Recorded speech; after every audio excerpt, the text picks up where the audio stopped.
سلام فتوات تخطاتلتي أبناء لهم عن فيديوهاتنا نريان خون بروفيسور مسفن آرايا أمريكان مقباتاتشو تسمام حبراو سنكي سراوي تغراين إيرتران كمزتدالوت حبير اللهم أب سمين والله بزكاير زلو ورا حيلي دمساس كم زلو تحبيرهم بتجمع دهام أقرأ لك عايشة إلا لو حمدان دقالو بتونا حميمو يركب كم زلو بارا لتين درجتش بقارا عند جنبار مسرتنال أب تقرأ أو كي حزب بحال دانديرا بحال أب مرتبيت وقع الله سراويت بلصقنا بصلي مو يوقع مجمارو تحبيرهم إساس كلتيو سراويتنا بحدة أمور إذن خحوصو زلعلم انقصاص كم تجمرنا هون صندوق ترقا تجمروا مرغب سلام بس سبرا مقليك ملالس لا تقول لنا قر أتنا به هاي نفنا ندلنا كل التحوات هزوكينا ما فلي لي ودو صمدو كويتا صمدو قدم انت إذا أكون كم حديث تقرم انت تباسنا نعرق صبغ تسرحنا خان مرق نتزس قرنا تريد سقم كل تخون كاس كم حدا قلصن سلام تازي ناي ويناي كي مسلكاتكم ناي بركت بركت بركت بركت بركت بركت ولا سب سلام تاي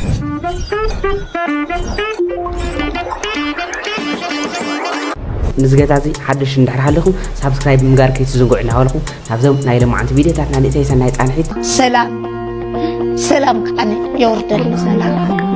أوني علم بعلمه سلام يوردل هاجرنا سلام انتقينا علم بعلمه نحنا نقصن من أسي قصن عديتا نقصن أبوتا تقصن إزقابير أملاق بعلمه محرة وردل ساعتكم مسقابي ترى تسلفنا أخاتكم دمكم وصاص عن الإيرترا خاطي لك والله العظيم الشعب يا مسلم ما حشان كما خاطكم كحد يلا لك ساعتكم دم نتري خاطكم لك شرامط ساعتكم جملك حلفكم زاكم ساعتكم دم نتري مسخام صوفي ذا لخن بكره عطمكم تزيبل عسي امنو ساتسفاي مدفكر لو ما علت قطير كمان لخ لو ما علت اندحر زي ما تصخب اذا كمان ببيتسب بحلنا باخم كتقبروا خم تتقبروا مالتي انت زي لكن بملئتا تاع سمعكوا بملئتا انت نطانيكو اጨنيقاتو دلا بملئتا اتحميم وزلو نزه حزب خنوغري اسخاون الا تبال حنو حلنا يبلك حلنا بيس يخسخو حلنا بيس سلازي اتم مس انداود افورق اتاسيركم وصنحكم ازي الا زبحال من مس اندا اسياس افورق ولا حن تركب يبلون يل زبحال اتناي شنغروا ازي حجه خنا تصرولكم بزياده مالتي اتي يل زبحال ناي شنغروا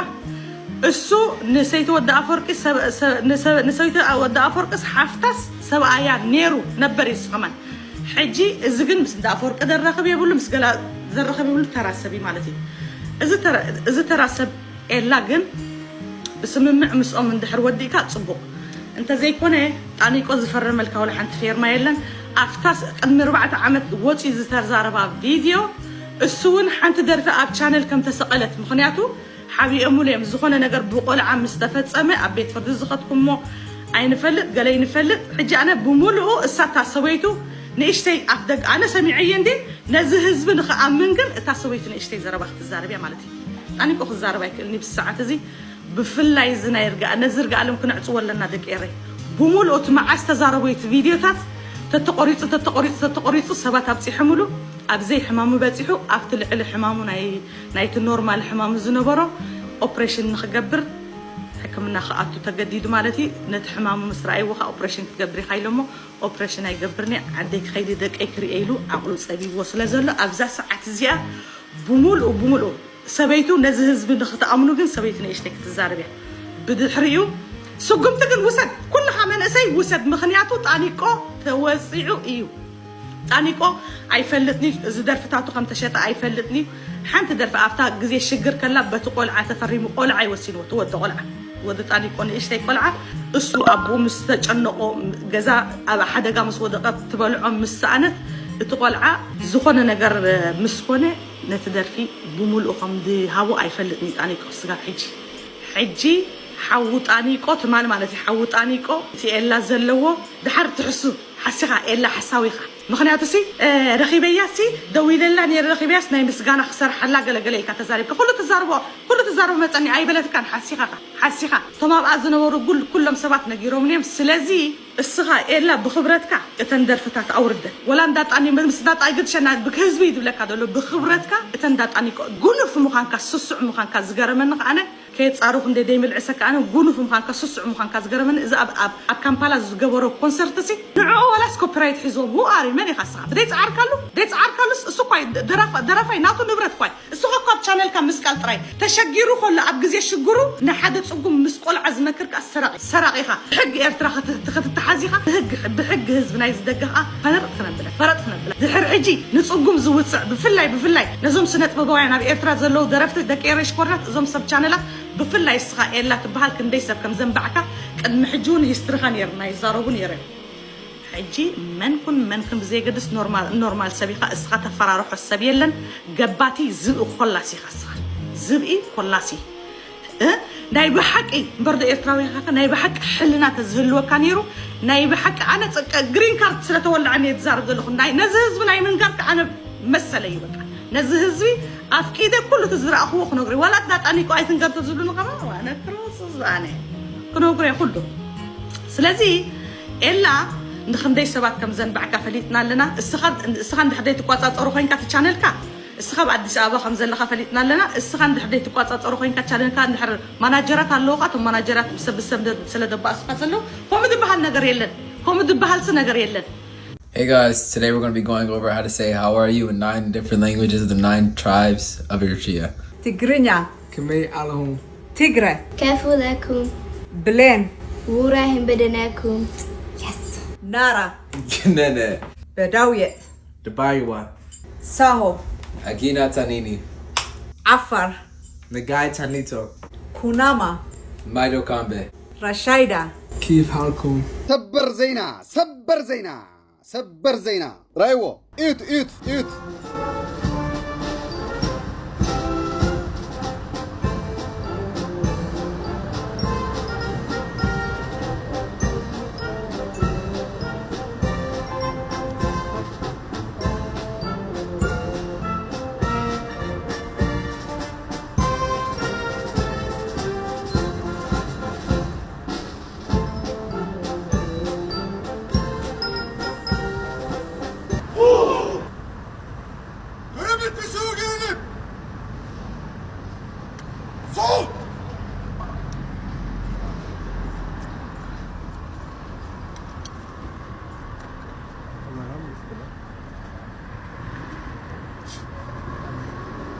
اوكي صمدو القولاو ጥምረት ማለት ይሄ ነው የሱዳን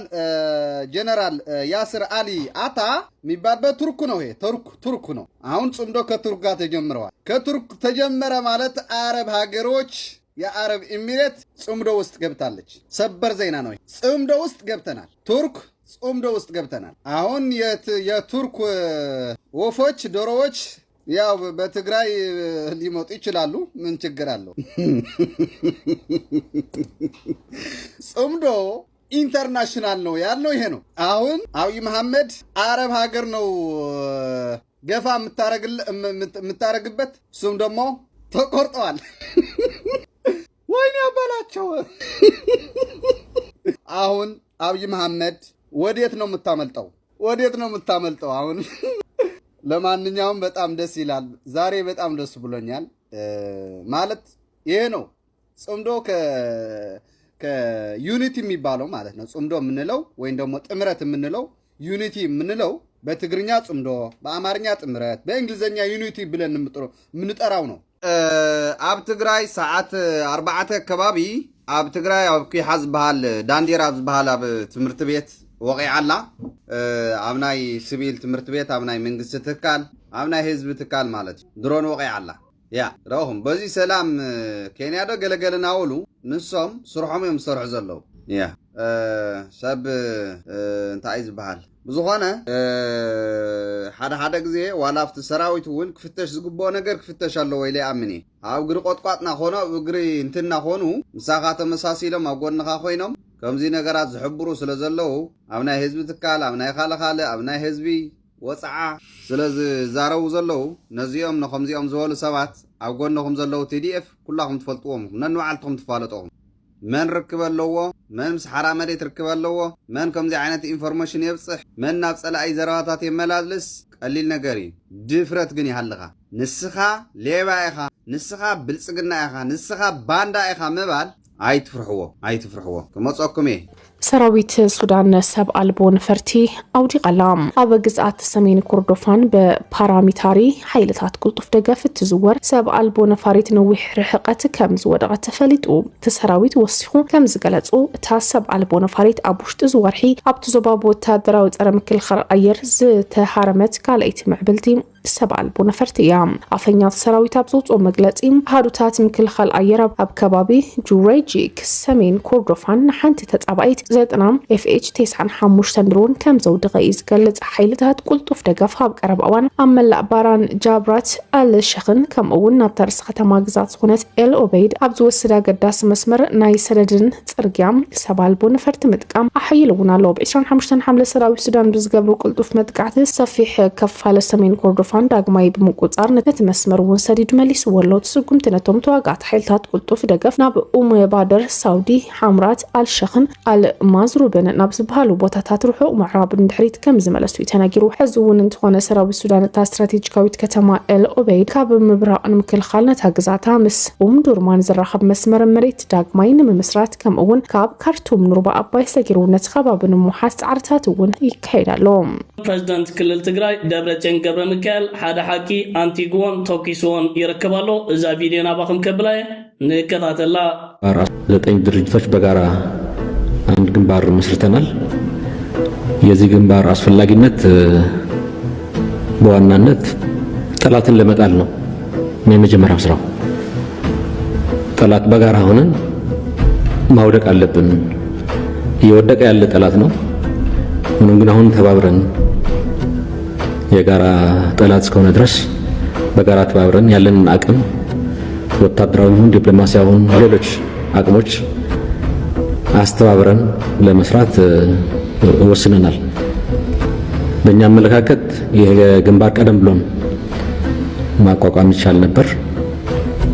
ግን አሁን ተቋቁሟል كبرات تخطاتلتي كم ذا أبز فيديو كنكتاتلون كنعزبون زتنحنا دبرتين قبل مكال أوش إثيوبيا زركبو شعات عطقات حايلتاتن وجلتاتن نسرعات بالتقنا كاب سلطانو نملاين أبتهجر منجستن متكالن كيدان جنبارن مسريتهم يركبو كم زلويهم بعلن بواقعن أخلي تزركب قال كابتن شعات نزكيران مسريتهم زركب زلو نسرعات بالتقنا أبتهجر مرزن كوينهم زركبو عطقات حايلتات هوحات فانو جنبار حرنوت أورمو جنبار حرنوت أوغادين جنبار حدنت إزبع فاريوم إزوم حايلتات زيوم نبلتقنا كاب سلطانو نملاي كم زعينت كيدانن ركباتن أبز حلفة كنيات كايدو كنيميوم أبكالوت كفالات إثيوبيا زركبو نوسات بجلتاتون أبز كيدان تتسنبيرو مالو نسرعات بلتقنا كاب سلطانو نملاي أوشت مريت إثيوبيا زكايد منكسغاس لعلزخون كالوان حيلي قتلالو أبز حلفة وانات أستاد شدشتوار حبيلو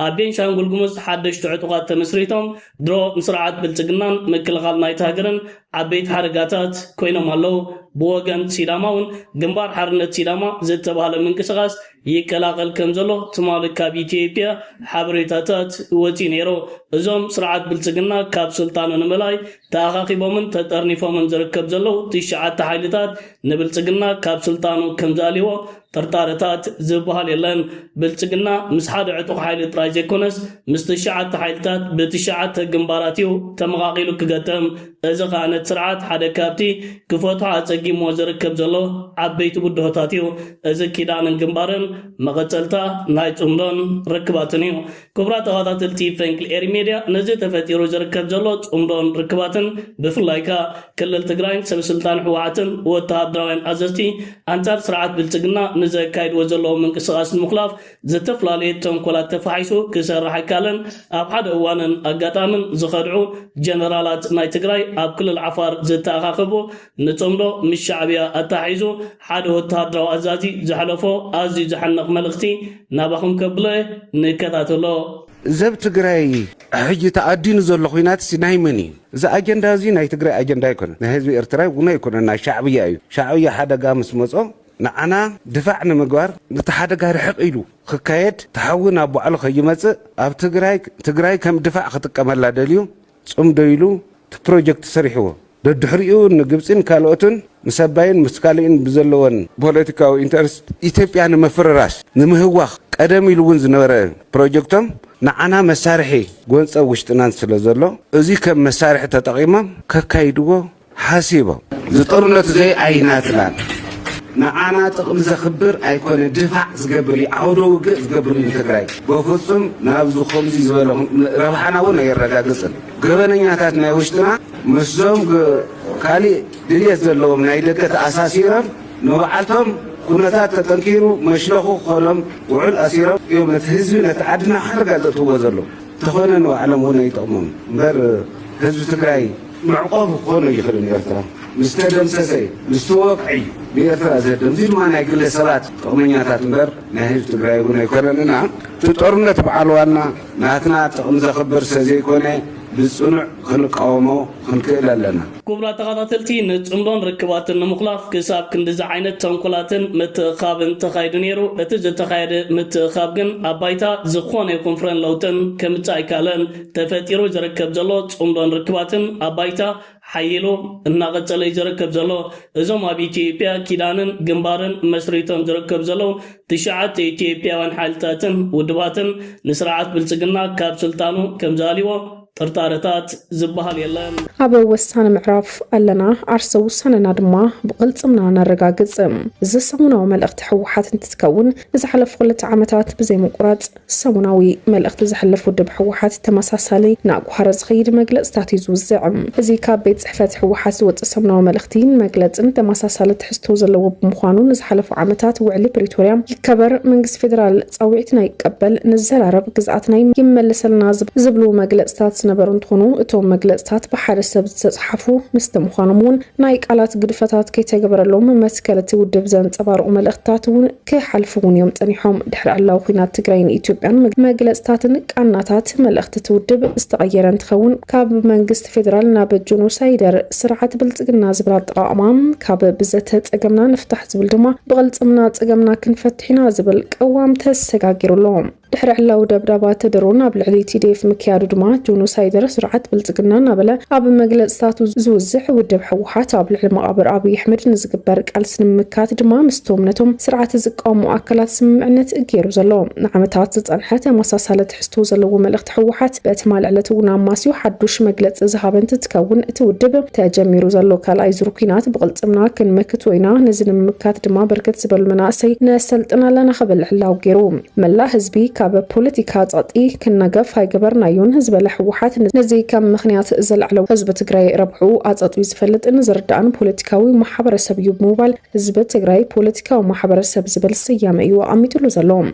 ودب حوحات مالت حزب تقراي مخانوز عملت ودب دمات تسأر حزب تقراي حزب تقراي تقاليسوم عرسو كم مدحانك أتسأله لونو كاب مرقات وطاي كال عماراتي أي هابون بزون حزب تقراي بمريح ودب حزبويا حرنة تقراي كلهم أعمتات مختنا تمرحة عرسون مدحان بحدنة بودابن أب مقلاس كم زركب ملا حزبي أب حدقاتاتو مواتو وزتيو أب تماساسال مرددا كم زبط حدما أفليتو زلو حزبويا حرنة تقراي يبلونت مقلتيم إذا قالسين من أسين ولوتات عقيبو زمت من منة حزبنا كبر تقراي أين دفرني لهم نابق ألسياب مكات كم زركب علاو زقبرات ودب دما بدليتهم نابت قالسي يتصنبرو محلاو ما ملخيتو زلو بزعباتي أب تقراي نتودب بزعزو عدوغات سقبر زلو قدود وتادراوي قفاقن أي الإعلان بستفلالي من قدي كبهوبتاتهم وطيوم زنحو تقارلتي ناب أحدهم بمختات حدشتي من أسينا مأخلات تعليم بمتاونا بتجعف بالحي مرقاقات هلونا لو ألاو النت هزب تقراي زخونا السراويت أب متنباري يركب زبال حوحات قولنا قولني إذا بلع الهزب استخفت أسن البونا وكينات بمحبر السبا وميديا سروع ميديان لما مكات فتحو ألا مغالس هزب تقراي بمقلحن درب قالسا مكياد كمزر كبون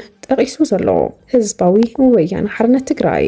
መራሕቲ ሕወሓት ብህፁፅ ኢዶም ክህቡ ተሓቲቶም ናይ ሕወሓት አመራርሓ ሕዝውን ከይረፈደ ኢዶም ክህቡ ድማ ፃውዒት ቀሪብሎም ዶክተር አረጋው በርሀ ምስ ኢትዮጵያ ዜና አገልግሎት ጻንሒት ኣብ ዝገበረሉ ሰዓት ድማ መራሕቲ ሕወሓት ግዜኹም ከኣኸለ ብፍቃድኩም ኢድኩም ሃቡ ዝብል መልእኽቲ ሓሊፉ ዘሎ መንግስቲ አብይ አሕመድ ደላይ ሰላምን ሓቋፋይን መንግስቲ እዩ ብምባል ድማ መራሕቲ ሕወሓት ኢድኩም ሃቡ ዝብል ማዕዳም ዒዱ ዘሎ መንግስቲ ክቀበሎም እዩ ንሕና እውን ክንተሓባበሪና ክብል እዩ ዘሰማ ነባር መሪሕነት ሕወሓት ነበረ አረጋው በርሀ ሕወሓት ክጠፋ ኣለዋ ብምባል ነዊሕ ቃልሲ ካብቶም ዝገብሩ ዘለው እንትኸውን ኢድኩም ሃቡ ንሕና ክንተሓባበረኩም ኢና ዝብል መልእኽቲ ድማ ንሕወሓት ልኢኹ ዘሎ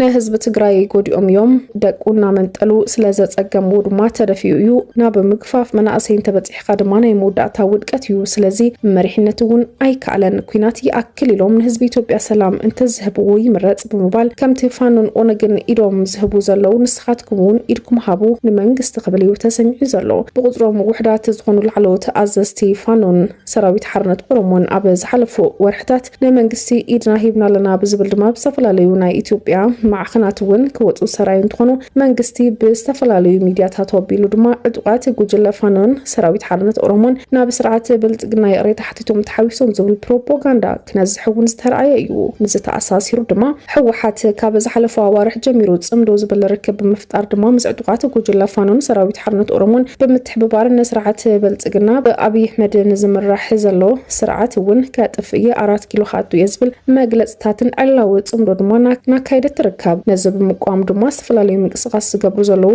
ንሕወሓት ዝቃሙ ከም በዓል አረጋው በርሀ ዝበሉ ፖለቲከኛታት እውን እንትኾኑ ኣብ መንጎ ፋኖን ኦነግን ሕወሓትን ኤርትራን ዝግበር ዘሎ ጽምዳዊ ርክብ ብምቅዋም ድማ ኢድኩም ብሰላማዊ መንገዲ ንመንግስቲ ፌደራል ሃቡ ዝብል መልእኽቲ ናልኣኸ ዝርከብ ብቅልጽምና ክንምክቲና ዝብል ሕራነ ሒዙ ዝተለዓለ መሪሕነት ኢዱ ክበሉ ዝኽእል ብርክን ቁመናን ኣብ ዘይብሉ ሰዓት ድማ አረጋው በርሀ ፃውዒት እውን እናቕረበ ዝርከብ ተልቲ ኣብ ጀርመን ብጣዕሚ ዝገርም ኣብዚ ማዕከናት ዜና እውን ዓቢሉ ዝወዓለ ሓደ ብሽም ኤርትራ ወዲ 33 ዓመት ንወዲ 60 ዓመት ዝዓመፀ መቸም ኣብዚ ደገ ብሽም ኤርትራውያን ብዙሓት ኢትዮጵያውያን ልሕልቲ ኢትዮጵያውያን ወረቐት ወሲዶም ኣብ መንነት ኤርትራ ምብልሻው ዝኾነ ገበን ክትፍፀም ከሎ በቲ ወረቐት ወሲዶሞ ዘሎ ኤርትራውያን እንዳተባሃሉ ክግበር ዝፀንሐ ሎሚ ግን ዳርጋ ትወሓፍ ባዕሎም እቲ መንእሰይ ኤርትራ ንምፅናት ከምኡውን ብሽም ኤርትራውያን ወረቐት እንዳተዋሃበ ከይድ ዝፀንሐ እቶም ምዕራባውያን እውን ወሓፍ ክድፍኦም ጀመረ እቲ ሓቂ ፈትዮም ከይፈተው ከውፅዎ ጀሚሮም ማለት እምበር ሓደ ኢትዮጵያዊ ኤርትራውን ምፍላይ ዝቐለለ መገዲ ኤርትራውን ኢትዮጵያውን ንኽትፈልዩ ዝቐለለ መገዲ ግን እንዳፈለጡ ይህብዎም ስለ ዝነበሩ ንዓና ንኤርትራውያን ሓድሽ ነገር ኣይኮነን እዚ ዝፍፀም ዘሎ ገበናት ግን ኩሉ ግዜ ዝኾነ ገበን ክፍፀም ከሎ ጥሪ ኢልና ኣኽንዲ ኤርትራውያን ድዮም ወይ ከዓ ኤርትራዊ ከምዚ ገይሩ ኤርትራዊት ከምዚ ገይራ ኣኽንዲ ምባል ኤርትራዊ ተዓዊቶም ኤርትራዊ ተዓዊቱ ኤርትራዊት ጓል ኣንስተይቲ ተዓዊታ ዝብል ዜና ኣየምፅልኩም እዩ እንታይ ዳ ዝኾነ ሕማቕ ነገር እንድሕር ዳ ተገይሩ ባቃ ኤርትራውያን ይበሃል ኣብ ጀርመን ኣዘራራቢ ኮይኑ ዝወዓለ ኣብዚ ማሕበራዊ ሚድያ እዚ ትሪእዎ ዘለኹም ወዲ 33 ዓመት ብሩክ ደሳለኝ ይበሃል ማለት እዩ ብሩክ ደሳለኝ ወዲ 60 ዓመት ሰብኣይ ማለት እዩ ወዲ 60 ዓመት ሰብኣይ ከም ዘሕመፆ ብጣዕሚ ብሩኬ ደሳለኝ ይዝላየር ኢልዎ ኢትዮጵያዊ እዩ እዚ ኸኣ ኤርትራዊ ይኮነን ስለዚ ኣብ ከምዚ ዓይነት ንጥፈታት ካብ ኩላትና ክንነጥፍ ዝኾነ ብሽም ኤርትራ ዝግበር ኣኸኒ ተቐዳዲምና ሰብ ሕማቕ ክገብር ወይ ከዓ ዝኾነ ነገራት ጉድለታት ክፍፅም ባህርያዊ እዩ ግን ዘይናትና ክንቅበል ኣይንደሊና ከምቲ ዘይናትና ክንህብ ዘይንደሊ ተዓዊቱ ወይ ከዓ ፅቡቅ ነገር ገይሩ ለትኸውን እንታይ ምስወልኩም ነርኩም ኢትዮጵያዊ ምስወልኩም ነርኩም ሕማቕ ነገር ክግበር ከሎ ግን ኤርትራዊ እንዳተባሃለ ዝግበር ብሽም ኤርትራውያን 100 ኣብይ ኣሕመድ ከይተረፈ ባዕላውን የሳጭሮም ኢትዮጵያውያን ክንሶም ወረቐት ዘውሃበቶምን ኣብ ዝተፈላለየ ኣጋጣሚታት ሰሚዕና ኣለና ንዝያዳ ከም ዘይሰምዓኽሞ ንክትሰምዕዎውን ሓጋዝ ዝንዓኹም ስለዝኾነ እዚ ወዲ እዚ ወዲ 33 ዓመት ወዲ 60 ዓመት ዝደፈረ ብሩኬ ደሳለኝ ይበሃል ኢትዮጵያዊ እዩ ኤርትራዊ ኣይኮነን ያጣኒ ጽቡቅ ስራሕ ተጽሒፎ ዘለውን ሓደ ካብቶም ጻዓዲ ማለት ካብቶም ጻዓዲ ይፈልጦኒ ብኤርትራውነት ይዛመን ብኤርትራውነት እንበር አውራጃ መበቆልካ እዩ ዝነግረካ እንበር አውራጃ ሃገር ኣይኮነ ስለዚ ኣብ አውራጃ وريدي ود وردا زي ود وراجا ود ماي بيت إلي حاتيتي فلتني شنكواي إرتراويان حواتيسي أب حد وان كنجرك أب تسعن شعتنسي أب صرحي كوفي لخور لخو حنتي قال تجراي مزيا عندنا بقتها مزيا عندنا فرحة مزيا نمتى مسيلك أب كينات لزلنا بتي كينات أنكروا لز نبرة وان تلد مزيا فرحتني إلساي سبلي إخنا تحجزي أخيلو مهيلاتني تايس أجمكي جيتي ناتا أكسن ناي تجرينيا تزارب قال مقالة جي very strong accent نيرو جيلاتني ناتي قومني كافتز نبركو جزاوتي مخيدي بلين تبلن هجي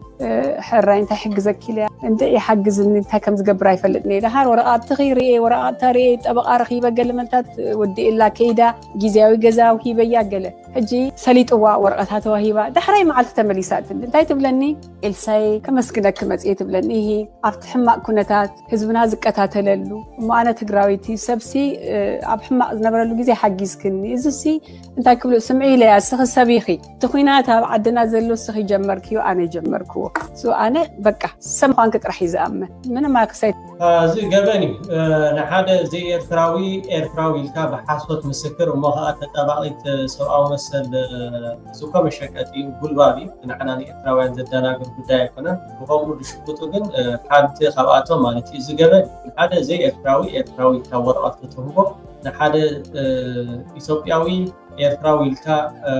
أبكم زعينة تجارات تحجزه جبل ناي جبل سلزي جبل تسمى كله أخذ الزبزب الدولة لازم محبرة ميديا مسينا إرتراوي أخذ المبار نشراي كلينا بس ما تناول فلتنا رحوا كيكنا بس ما تناس لنفلت بأكسنتنا سلنفلت إرتراوي فعلا نحدو سلز فلت ودس مرة نحدايلكا ما يتمنى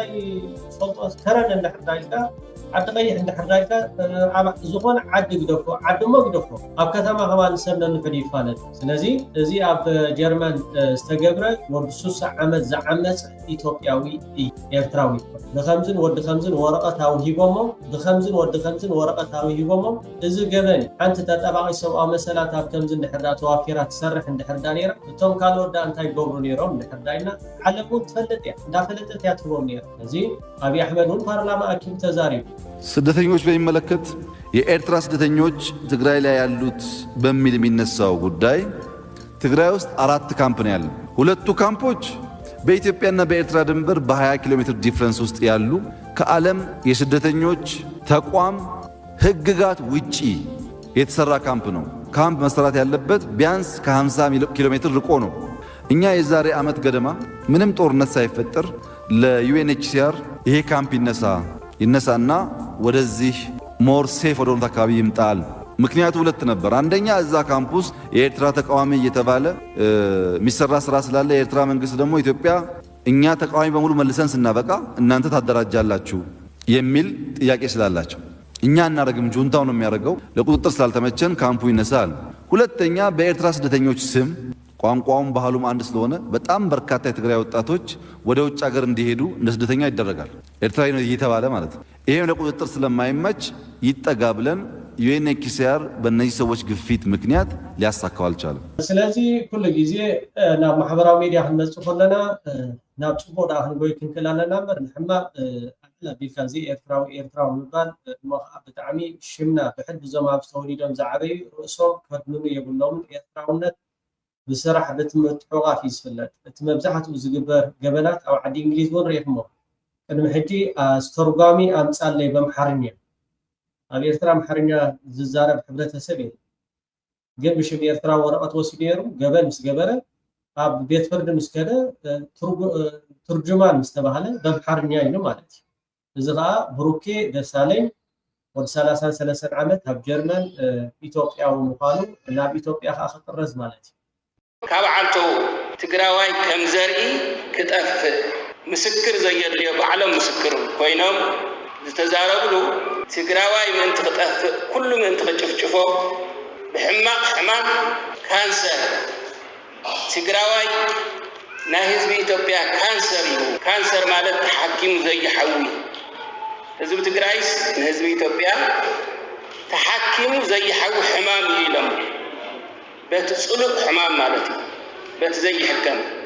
قصيلم بتي حماق أراوي زبقاتري مالت እንስሳታት ብቀትሪ ዝበልዕ ደፋር ሰባት ብቀትሪ ዝበልዕ ደፋር ኩሉ ጸልኦ ዝብቀትሪ ኢሎም ምእንታን ኩሉ ህዝቢ ኣፍቲ ጎኒ ጀኖሳይደር ኮይኑ ክጭፍጭፈና ወላ ዓይሎም ህዝቢ ትግራይ ከም ህዝቢ ሌባ ካብ ኦሮሞ ሰረቕ ካብ አምሓራ ሰረቕ ካብ ሶማሌ ሰረቕ ካብ ደቡብ ህዝቦች ሰረቕ ሌባ ተባሂሉ እዚ ኩሉ ዓይሎም ካልኦት ከም ዝበለ ቅሬታ ዘለውን ዓድታት እንተሃለዋ እውን ዓይሎም ከም ህዝቢ ክጠፍእ ወሲኖም ተንቀሳቂሶም ከም ትዝራእኹሞ ማለት እዩ ከም ትዝራእኹሞ ቆልዓ ተቐቲሉ መንእሰይ ተቐቲሉ ዓብይ ተቐቲሉ ቤተክርስቲያናት ፈሪሶም መስጊዳት ከም ነጋሽ ዝበለ ፈሪሱ ተወቂዑ ኣቅሽቲ ተቐቲሎም ምሳሌታት ንዓኹም ይጠበቁ ነብዚ ከባቢ ብዙሕ መንእሰይ ተቐቲሉ ኣብ ደብረ ኣባይ ዝተቐተለ መንእሰይ ስኢለ ማእኸል ሜዳ እንታይ ሞተ እናሃለወ ሰብ ናብ ሓዊን እናቃፀሉ ንህዝቢ ትግራይ ከጥፍእዎ ሙሉእ ብምሉእ ወሲኖም ይንቀሳቀሱ ነይሮም ይንቀሳቀሱ ኣለዉ ሕዚ ባዕሎም ዝምስክርዎ ትግራዋይስ ኣብ ርእሲ መሬት ክነብር ዘየብሉ ጀሃንም ኢሎም ጀሃንም ናብ ጀሃንም ይኸድ ዘለዉ ሰብ ኮይኖም ክነብሩ ክንፈቅደሎም ኣይግባእን ኢሎም ንስኩም መናእሰይ ስለ ዝኾንኩም ኣብቲ ማሕበራዊ ሚድያ ስለ ትከታተሉ ትግራዋይስ ዝሰርሖ ሓወልቲ ዝፀሓፎ መፅሓፍ ዝተቀብረሉ መቃብር ዕፁምቱ ከም ዘይነበረ ክቃፀል ኣለዎ ማለት እንታይ ማለት እዩ ብህይወት ዝነብር ትግራዋይ የለን ብህይወት ክነብር ዝኽእል ትግራዋይ የለን ምክንያቱ ዓፅሙ እኳ ፍሒሮም ነቃፅሎ ዝበሉ ዝሰርሖ ሓወልቲ ነፍርሶ ዝበሉ ዝፀሓፈ መፅሓፍ ነቃፅሎ ዝበሉ ትግራዋያ ነይሩ ተባሂሉ ዝኾነ ይኹን ሰብ ማስረጃ ከይረክብ ዝኾነ ይኹን ሰብ ምልክት ከይረክብ ባዕሎም ዝተዛረቡ እዮም ዳንኤል ክብረት ከም ዛረቡ ትፈልጥዎ ኢኹም ንስኹም ሕዚ ዘይሰበኻ ኣይኮነን ንሕና ዝተወሰነልና ውሳነ ክንጠፍእ እዩ እዚ ስለ ዝኾነ ትግራዋይ ተቃሊሱ ስዒርዎ ሕዚ ካብ ግዛኣት ትግራይ ጥራሕ እዩ መሬት ተወሲዱ ዘሎ ምዕራብ ትግራይ ጸለምቲ ራያ ተወሲዱ ዘሎ ካብ ግዛኣት ትግራይ ናይ ማንም ከባቢ ግዛኣት ዝተወሰደ የለን ግዛኣት ክውሰድ ተሎ ኮነ ኢሎም ልሙዕ መሬት እዮም ዝወስዱ ልሙዕ መሬት ወሲዶም ምዕራብ ትግራይ ጸለምቲ ራያ ልሙዕ መሬት ግዛኣት ክወስዱ እንተለዉ ህዝቢ እውን ብይ ዝኸድ 2 ሚልዮን ይሮል 3 ሚልዮን ይኹነው ዝነብር ህዝቢ እውን ከይደለው ይግዛእ ኣሎ ይጭቆን ኣሎ ይሕረድ ኣሎ ታ ትግራይ ተቆሪሳ መሬታ ክውረስ ተሎ ህዝባ እውን ይውሕድ እዚ ኮነ ተባሂሉ ትግራይ ንምጥፋእ እዩ ህዝቢ ምእንቲ ክጠፍእ እዚ ዝግበር ዘሎ እዚ ሩኡይ ሰብ ዝፈልጦ ከማና በለት ክመፅዮም ንሸራሮ ክመፅዮም ንሽረ ክመፅዮም نقصم كماتيم نحن أيدول ولا شرا مالته ناي أنقانا أروما يبلو هم زول مهرات كنا حبيت ناي من قسم المغري زي أنقا أروما يبلو هذه محرا يبلو هذه جزء يبلوها تجرايس نتاخد في الواد دلوي مريتا قريسهم حزب خفافيلهم وسيدهم كد في الواد دلوي مسام صرح دلو حزب نساق صرحهم دلو حزبي تفانا قيلو بزيزل مسانا يموتل أفتات وسكت مريت نحزي كان حارس إلنا أنت نخل تهزم لس قتيلا من ديمو مشام قتلنا عندي كما عند مريت كات حركاس أي تمرسو تسعرها هذا مزيت حيسكا كرنت له ثمان ساي تقراي كم زرعنا يجينا يطعمي فلي جينا تلوه فلي نضحات تلوه حرس من سلام عبد النبرة جزيهم حدار عبد زمر حزن نبرو مرحتي حسيبهم أو اشتنا هوينهم نتمنى سيك فافيلهم كدانا غيرهم كدانا غيري هذا مرحت زارو تلوي መንሰይ ስለዝኾነ ተበቲኖ ገገዙ ስለዝነብር መንግስቲ ኢሉ ስለዝሓስብ ዝብትነት ሓሳስባ ሞፂ ሕዝስ ብትክክል ሰላምና እንደልዩ ሕራይ ምዕራብ ትግራይ ከ ኣብኡ ዘሎ ህዝቢ መሬትና እንታይ እዩ ኮንተ ኢልካዮም ዘመሓደረ የመሓደሩ ስለዚ ትግራይ ተቆሪሳ ትውዳ እንድሕር ከምዚኣ ኮይና ኣብ ሽረ እውን ኣይትነብርን ኣብ ሸራሮ እውን ኣይትነብርን እንድሕር ከምዚ ሓመራ ሒዞማ እኒአው ወሪሮማ እኒአው ተወሪራ ህዝቢ ብተን ጀሚሮም እውን ኣሎ ትምህርታን እኮ ተጀሚረ ኣሎ ሕዚ ትመንሰይ ዝኸይድ ዘሎ እንተይተረድኦ ትመንሰይ ጅግና ምዃኑ ንፈልጦ ኢና እንተይተረድኦ ይኸይድ ተመሊሱ ንባዕሉ ኮይ ዘውፅእ ዘሎ ኣብዚ ቆልዑ ኣለዉ ወይ ደቆ ኣለዉ ወይ ደቂ ሓፍቲ ኣለዉ ወይ ሕዋት ኣለዉ ዓበይቲ ኣለዉ ንሶም ገዲፉስ ከደ እዚኦም እንታይ እዮም ክኾኑ ፀላእ እንተመፂኡ ክጭፍጭፎም እዩ ከምታ ናይ ቀደም ርኢኹማ እንዲኹም እኽሊ ዳ ፀላእ ድዩ እኽሊ ኣውፂኻ ምቅፃል እንስሳ ፀላእ ድዩ መሕረሲ ነዊት ፀላእ ድዩ ዘቃፅልዎ ትምህርት ቤት ፀላእ ድዩ መምሃር ቆልዑ እዩ ምንም ዘይተዓጠቐ ህዝቢ ከም ህዝቢ ከጥፍእዎ ገዛውቲ ዘቃፅል ከም ገዛ ኩሉ ዘቃፅልዎ ከምንቲ ክጠፍእ ኮይ እንድሕር ፀላእቲ ሂዞሞ ተመሊስካ ናበይ ትመፅእ ትጥይቆ ቤተሰብ የለ ትጥይቆ ርስቲ የለ ተባታቲንካ ኣበይ ኢኻ ትነብር ንሳ በይንና ዲና ንዋጋእ ዘለና ምስ መን ዲና ንዋጋእ ዘለና ምስ ከማና ዝበሉ ሰባት ኮይና ኣብ ዓዶም ድኸይድናዮም ኢና ንሕና ኣብ ጎረቤትና ዓዲ ዓፋር ይከድና ዓዲ ኦሮሞ ይከድና ዓዲ ኣምሓራ ይከድና ዝወሰድናዮ መሬት የለ መፅኦም ሕዲጎምና ኮይና ንዋጋእ ዘለና ንሕና መን ደሕዲግና ኢና ኣብ ዓድና ኮይኖም ቶም ዝወረሩናስ እንኩም እሞ ገዲፍና ልኩም ኣለና ዲና ክንብሎም ተዓድና ዘይባህልና ዘይ ናይ ትግራዋይ ሕዞም እዚ ክረአ ዘለዎ እንድሕር ጠኺና እንድሕር ተባታቲና ኩሉ ይመውጥ እኮ ኣይኮነን ገሊኡ ኣዲስ ኣበባ ክነብር እዩ ገሊኡ ኣምሓራ ክነብር እዩ ገሊኡ ሶማሌ ክነብር እዩ ገሊኡ ቤንሻንጉል ክነብር እዩ ተመሊሱ ግን ዓደይ ዝብላ ሓፍተይ ዝብላ ኣደይ ዝብላ ሓወይ ዝብላ ኣብ ትግራይ ግን ኣይረክብ ሕመራ ከይድና ዶ ንረክብ ንስሓ እዚ ከይድና ይቐትሉና ሕመራ ከይድና ዶ ንሓርስ ኣይንሓርስን ይቐትሉና ምክንያቱ ሕዲጎምና ሒዞሞ እዮም እኒአው ቶም ሰብ ናይ ዝነበሩ ሱዳን ኣለዉ እዚ ኣለዉ ፍቆደ ላስቲክ ይሞቱ እዚ ገዲፍካ እንተኸይድካ መንእሰይ ደኣ ምንታይ ክንገብር እንተወሲኑ ከዓነት ውሳነ እዩ ናይ ጥፍኣት ውሳነ ንምንታይ እቶም ጀጋኑ ዝሓለፉ ዘይነልዕል ነባይ ንስይም ነባይ ነብሰ ዘይነልዕል ብዙሓት ናይ ሕወሓት ኣባላት ጀጋኑ እኮ ተሰዊኦም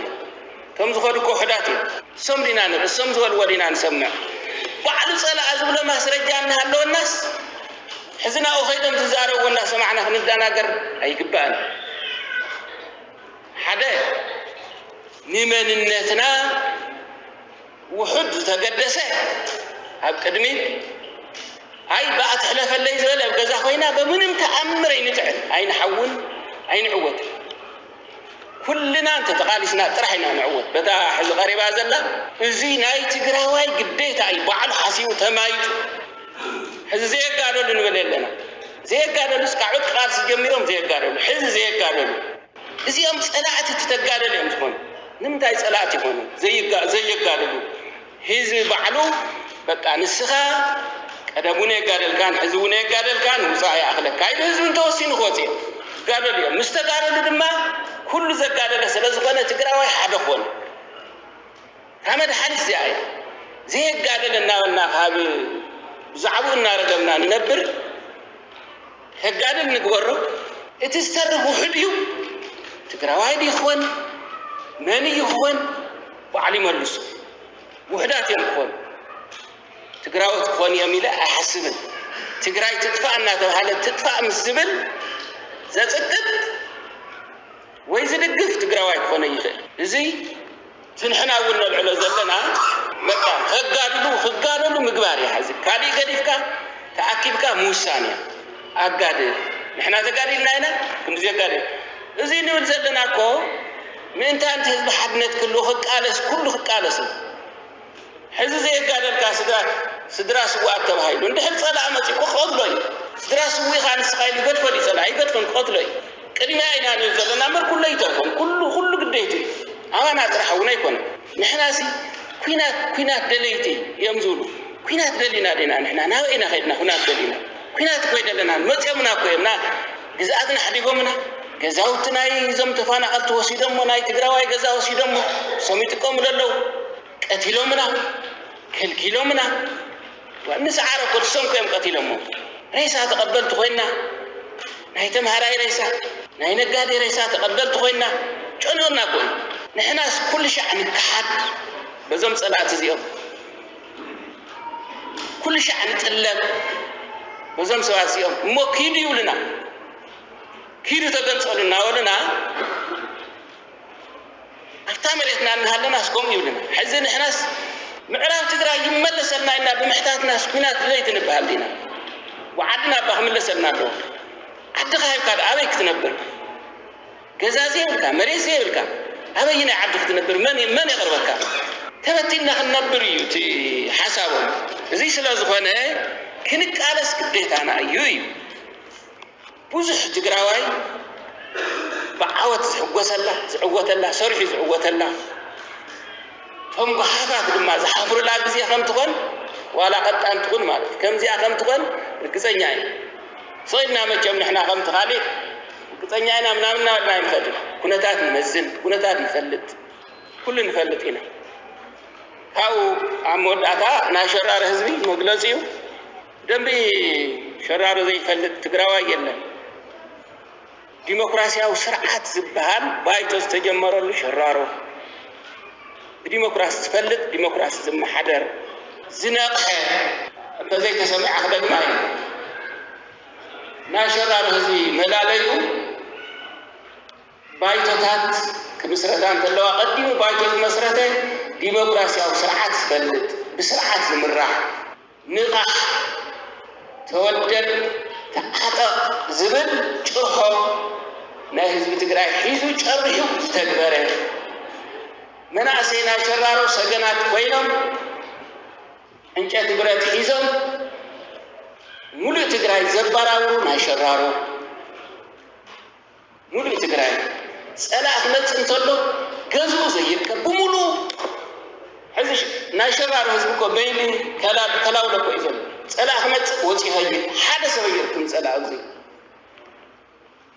نسألا إيدو زيهم بركات نسألا أتو زفرح كل شعب نتقال سقرب زبانا هزو سلا زبانا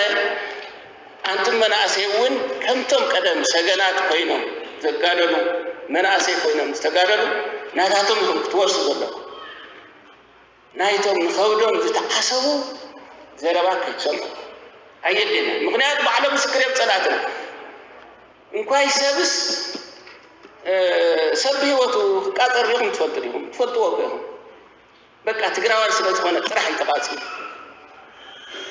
بهيوت كنبر زخيل سد يلن يلم توسم سلاز هنا زلنا ممارس مقدال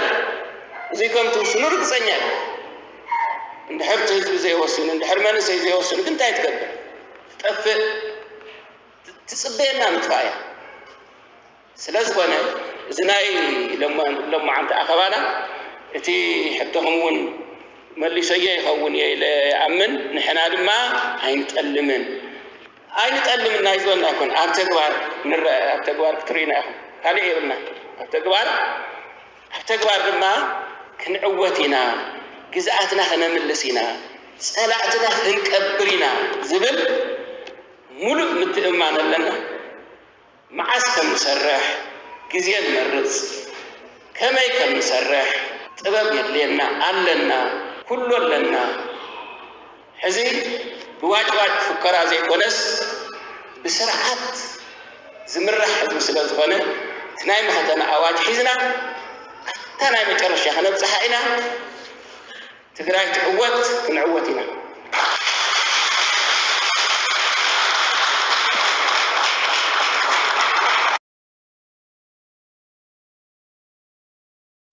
ኣብ ሓያል ራዕድንጭ مرحت قام تحيل تاريسيف حمدان دقالو بتونع حميمو يركب كمزلو تمالا أماسيو كاب سودان زيناتات يوتالو بمسرة زي واتيون تجرقي حنزركب زلو تبتابات حمدان دقالو بتونع حميمو نيالا أبزركب هوسبيتال تعاقبو كمزلو تمالي كاوتا أقراد زموتو تعادو وتاتنياتات حكايم حمدان دقالو نمحكام أبنيالا معرفو نفرتي كراغفو كمزترايو كالا حبريتاتات كاب سودان يوتالو نزيناتات مراقبيتات هاجرات عربن مراقبيتات عالمن تبتابات يسرحلو اللوا حمدان دقالو بوتونع حميمو سلزركب بنفرت بيلو ناب حورات إمارات عربن إثيوبيان كبتح سلزيكاليوم نايدق حكايم ناب تهاجر بمتاو نيالا عبدركب معروف نفرتي بمعرافن بمرقافن حمدان دقالو نمحكام منكس قاسات يكايدو كمزلو بخمز عينت منقدي زيناتات تتبتي وزركب أب سودان زولو كنتات أريسيفن حمدان دقالون أب تسفا زغورت كنتاتيو بتح زركب سراويت ناي أريسيف أب زتفلالي جنبارات كبت سعرتات يسكمالو اتعطو حايل زنبرو دروناتن كاله بسماي زنبرو تقبلتنتن ملو بملو تراخيمي زركب أبز زحلفة شدشت شوعات معلطات راي حيل أير ناي سودان هاريمون أوريقوان زركب زلو ناي ريسيف ناي حورات إمارات عرب ناي تيبيا درونات لعل عسرا بتحني ركبا حمدان دقالو أزن كالن كباساج وقدنيو حمدان دقالو أبتعتي تونع مكتتال حكمنان بتونع حميمو يركب كمزلو وطي زركب زلو زيناتات نزيز مسل كاب كونتاتن زيناتاتن ناي سودان كيوتانا تمالي توام تحايلتات أريسيف بشدش مكاين تتعينهم ناب سراويت منكس سودان إيدوم كمزهابو تبتابات وطيلو أبز زحلفة كنيات توام تحايلتات أريسيف بوزح قطري بسالسان شوعاتن مكاين تتعينهم ناب سراويت منكس سودان إيدوم هيوام كمزنبرو زذكر كوينو كما غتسلطاناتو تمالا أماسيون شدش مكاين زتتعانو توام تحايلتات أريسيف ناب سراويت منكس سودان إيدوم هيوام هلو إزغا أريسيفن حمدان دقالون أبايتا زلو كنتات أفتوم تسفا زغرز كمزودغو عبيتي ملكتاتيو حورات إمارات عربن إثيوبيان بزو كنتات قال كابتن شارك أندر بين زركبا زلوا حنكرتها قراتين سرعات بالصقنات أمرات حيلتات إثيوبيان مفراسي سرح كام زلون زاقي دوان عبي عواتي ركب كام زلون قليس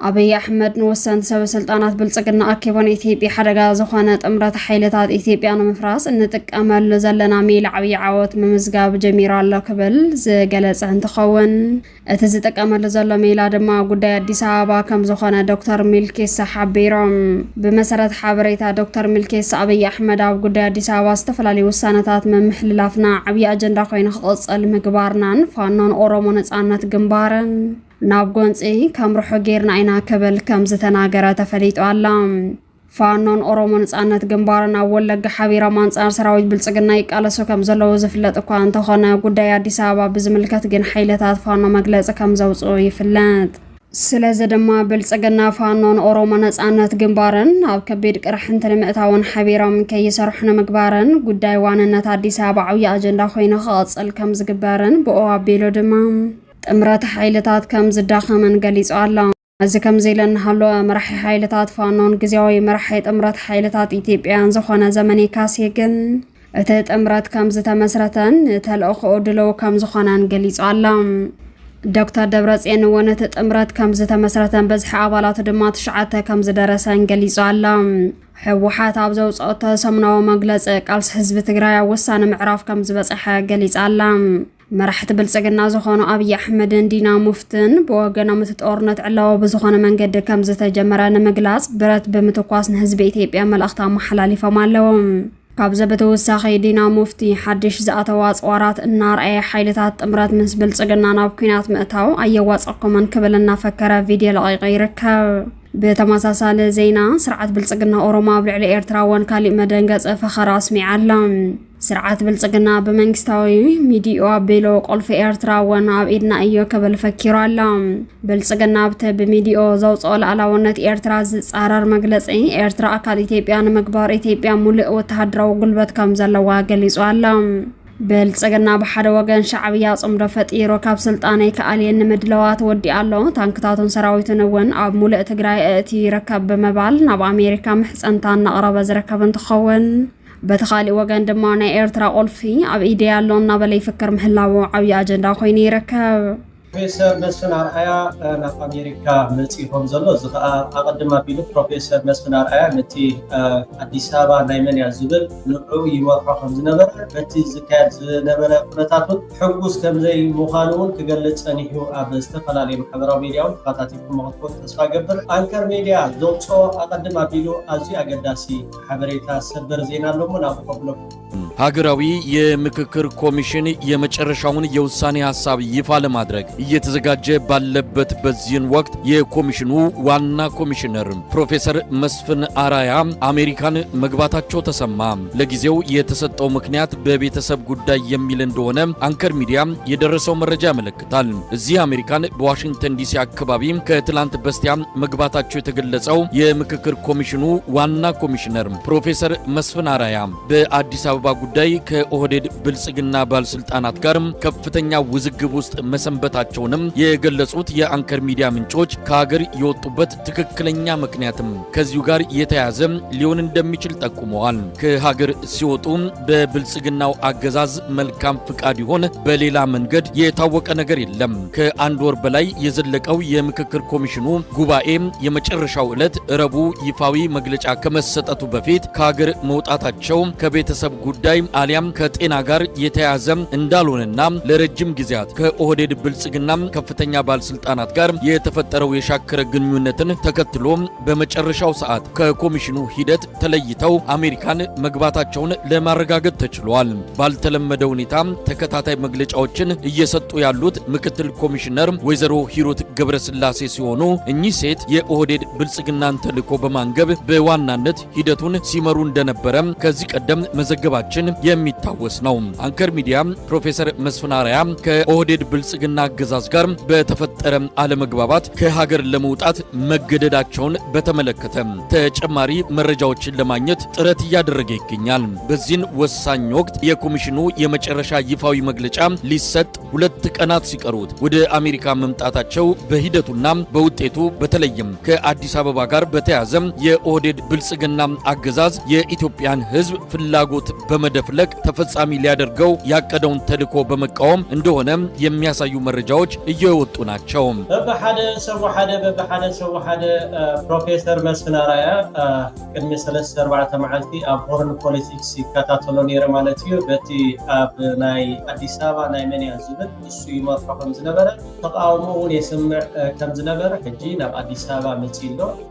ናብ አሜሪካ መፂሎ ማለት እዩ። ምለስኒ ንዝብል ክንዲየና እቲ ጊዜው ንኸምኡ ዝፈቅድ አይኮነን ሞስከን እስማዕ የብዚያሞ እድሜ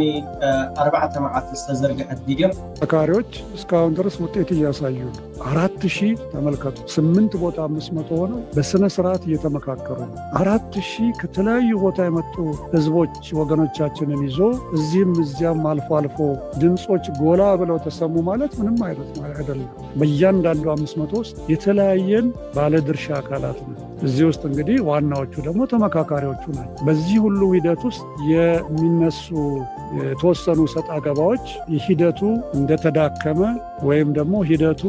መጨረሻው ውጤቱ እንደማያምር አድርጎ መገመት በጭራሽ ተገቢ አይደለም። ስለዚህ ሁልጊዜም እንደምንለው 8 አጀንዳዎች ላይ ነን። በተወሰኑት ላይ በእርግጠኝነት ጥሩ ምክረ ሀሳብ ይዘን እንቀርባለን የሚል ተስፋ አለኝ። ቢቻል በአብዛኞቹ ላይ ወይም ቢቻል በሁሉም፣ አለበዚያ የተወሰኑት ሊያድሩ ይችላሉ፣ የተወሰኑት ደግሞ በሌላ አፈታት ሊፈቱ ይችላሉ። ሁሉንም ግን 8ቱንም የግድ ጨርሰን እንወጣለን የሚል አይደለም። አንዳንዶቹ ጊዜ ይፈጃል። አንዳንዶቹ የእናንተን ወደፊት ተዋጽኦ ይፈልጋሉ። ምናልባት ወደ ትውልድም ሊሻገሩ የሚችሉ ጥያቄዎች ሊኖሩ ይችላሉ። ይሄ በዳያሎግ ውስጥ ያለ ነገር ነው። አንዱ ይሄ ነው። እንግዲህ እዚህ ላይ ከሁለት ቀን በፊት መስፍን አርአያ የተናገረው ነው። ተስፋ ቆርጦ ላንጨርስ እንችላለን፣ የተወሰኑ ላይ ምናምን ግጭቶች ስላሉ የተወሰኑ ላይ መስማማት እንችላለን፣ ከዛ ውጭ ግን ምናምን ብሎ ቀበጣጥሮ ሄደ። ከዛ በኋላ ደግሞ የኮሚሽነር አባል የሆኑት ወይዘሮ መዓዛ ፕሮፌሰር መስፍን አርአያ ተስፋ ከም ዝቆረፀ ብስርዓት ብልጽግና ብጣዕሚ ኣዝዩ ከም ዝማረረ እዚኣ ናይ መጨረሻ ኣብ ወፂ ዝተዛረቦ ማለት እዩ ክንሰማማዕ ንኽእል ኣይክንሰማማዕ ንኽእል ሕጉስ ከም ዘይምዃኑ በቲ ኣኼባ ዝካየድ ዝነበረ ሕጂ ከዓ ናብ ኣሜሪካ መፂሎ ክንደየናይ ከይምለስ ንዕኡ ተኪያ ናይ ብልፅግና ቀንዲ ሓሽከር ተላኣኺት ናይ ኣብዪ ኣሕመድ ፅሑፍ ተዋሂቧ ተንብብ ዘላ ማለት ጽሑፍ ተባሂባ ናይ ኣብዪ ኣሕመድ ተንብብ ዘላ ፕሮፌሰር መስፍን ኣርኣያ ግን ነዚ ጉዳይ ዝካየድ ዝነበረ ዕጉብ ከም ዘይምንባሩ ሕጉስ ከም ዘይምንባሩ ከም ዘይተራዳዱ ዋላ ንትውልዲ ዝኸይድ ከራዳዳኣና ዘይክእል ነገር ክህሉ ይኽእል እዩ ኣይተራዳዱ ናብቲ ኣኼባ ናትናያ ብዙሕ ነገራት ምስሓብ ስለ ዝኸደ ኣብዚ ጉዳይ እዚ ፕሮፌሰር መስፍን ኣርኣያ ቅሬቱ ገሊፁ ነይሩ እታ ሓሽከር ናይ ኣብዪ ኣሕመድ ሕጂ ቦትኡ ተኪኣ ማለት እዩ ብስምምዕ ሕጂ ድሓን ኪድ ኢልዎ ኣሎ ማለት እያ ድያ ካልኦን ሓደ የላት እንዳፈረሰ ይኸይ ስለ ዘሎ እቲ ስርዓት ንስማዓ እያ ወጥተው ጨርሰናል አሉ እሳቸው ደግሞ ውድብና አድርጉ እሳቸው የተናገሩትንም እንስማ ዋላችሁ እንግዲህ ሀገራዊ ምክክር ኮሚሽን ባቀደው መሰረት በቅዳችን መሰረት ስራችን በሚገባ እየተካሄደ ነው። በጠበቅነው ልክ እየሄደ ነው። በአሁኑ ሰዓት በ500 ተሳታፊዎች የተቋቋመው ቡድኖች በየቡድናቸው ሲመካከሩ ቆይተው ዛሬ አብዛኞቹ ተግባብተው በምክር ሀሳቦች ላይ ፊርማቸውን አውለው እየጨረሱ ነው። በዚህ ሂደት ውስጥ አለመግባባቶች፣ ግጭቶች አልነበሩም አይባልም። በመኖራቸው ምክንያት ግን ይህ ምክክር አስፈላጊ መሆኑን የበለጠ አረጋግጠናል። እነዛ ግጭቶች ተፈተው ተደማምጠው ወደ አንድ የጋራ ሀሳብ አማካይ ሀሳብ ላይ ደርሰው በአብዛኞቹ ጉዳዮች ላይ ተስማምተው 8ቱም ቡድኖች ስራቸውን እያጠናቀቁ ነው። ከዚህ ቀጣይ እነዚህ 8 የምክክር ቡድኖች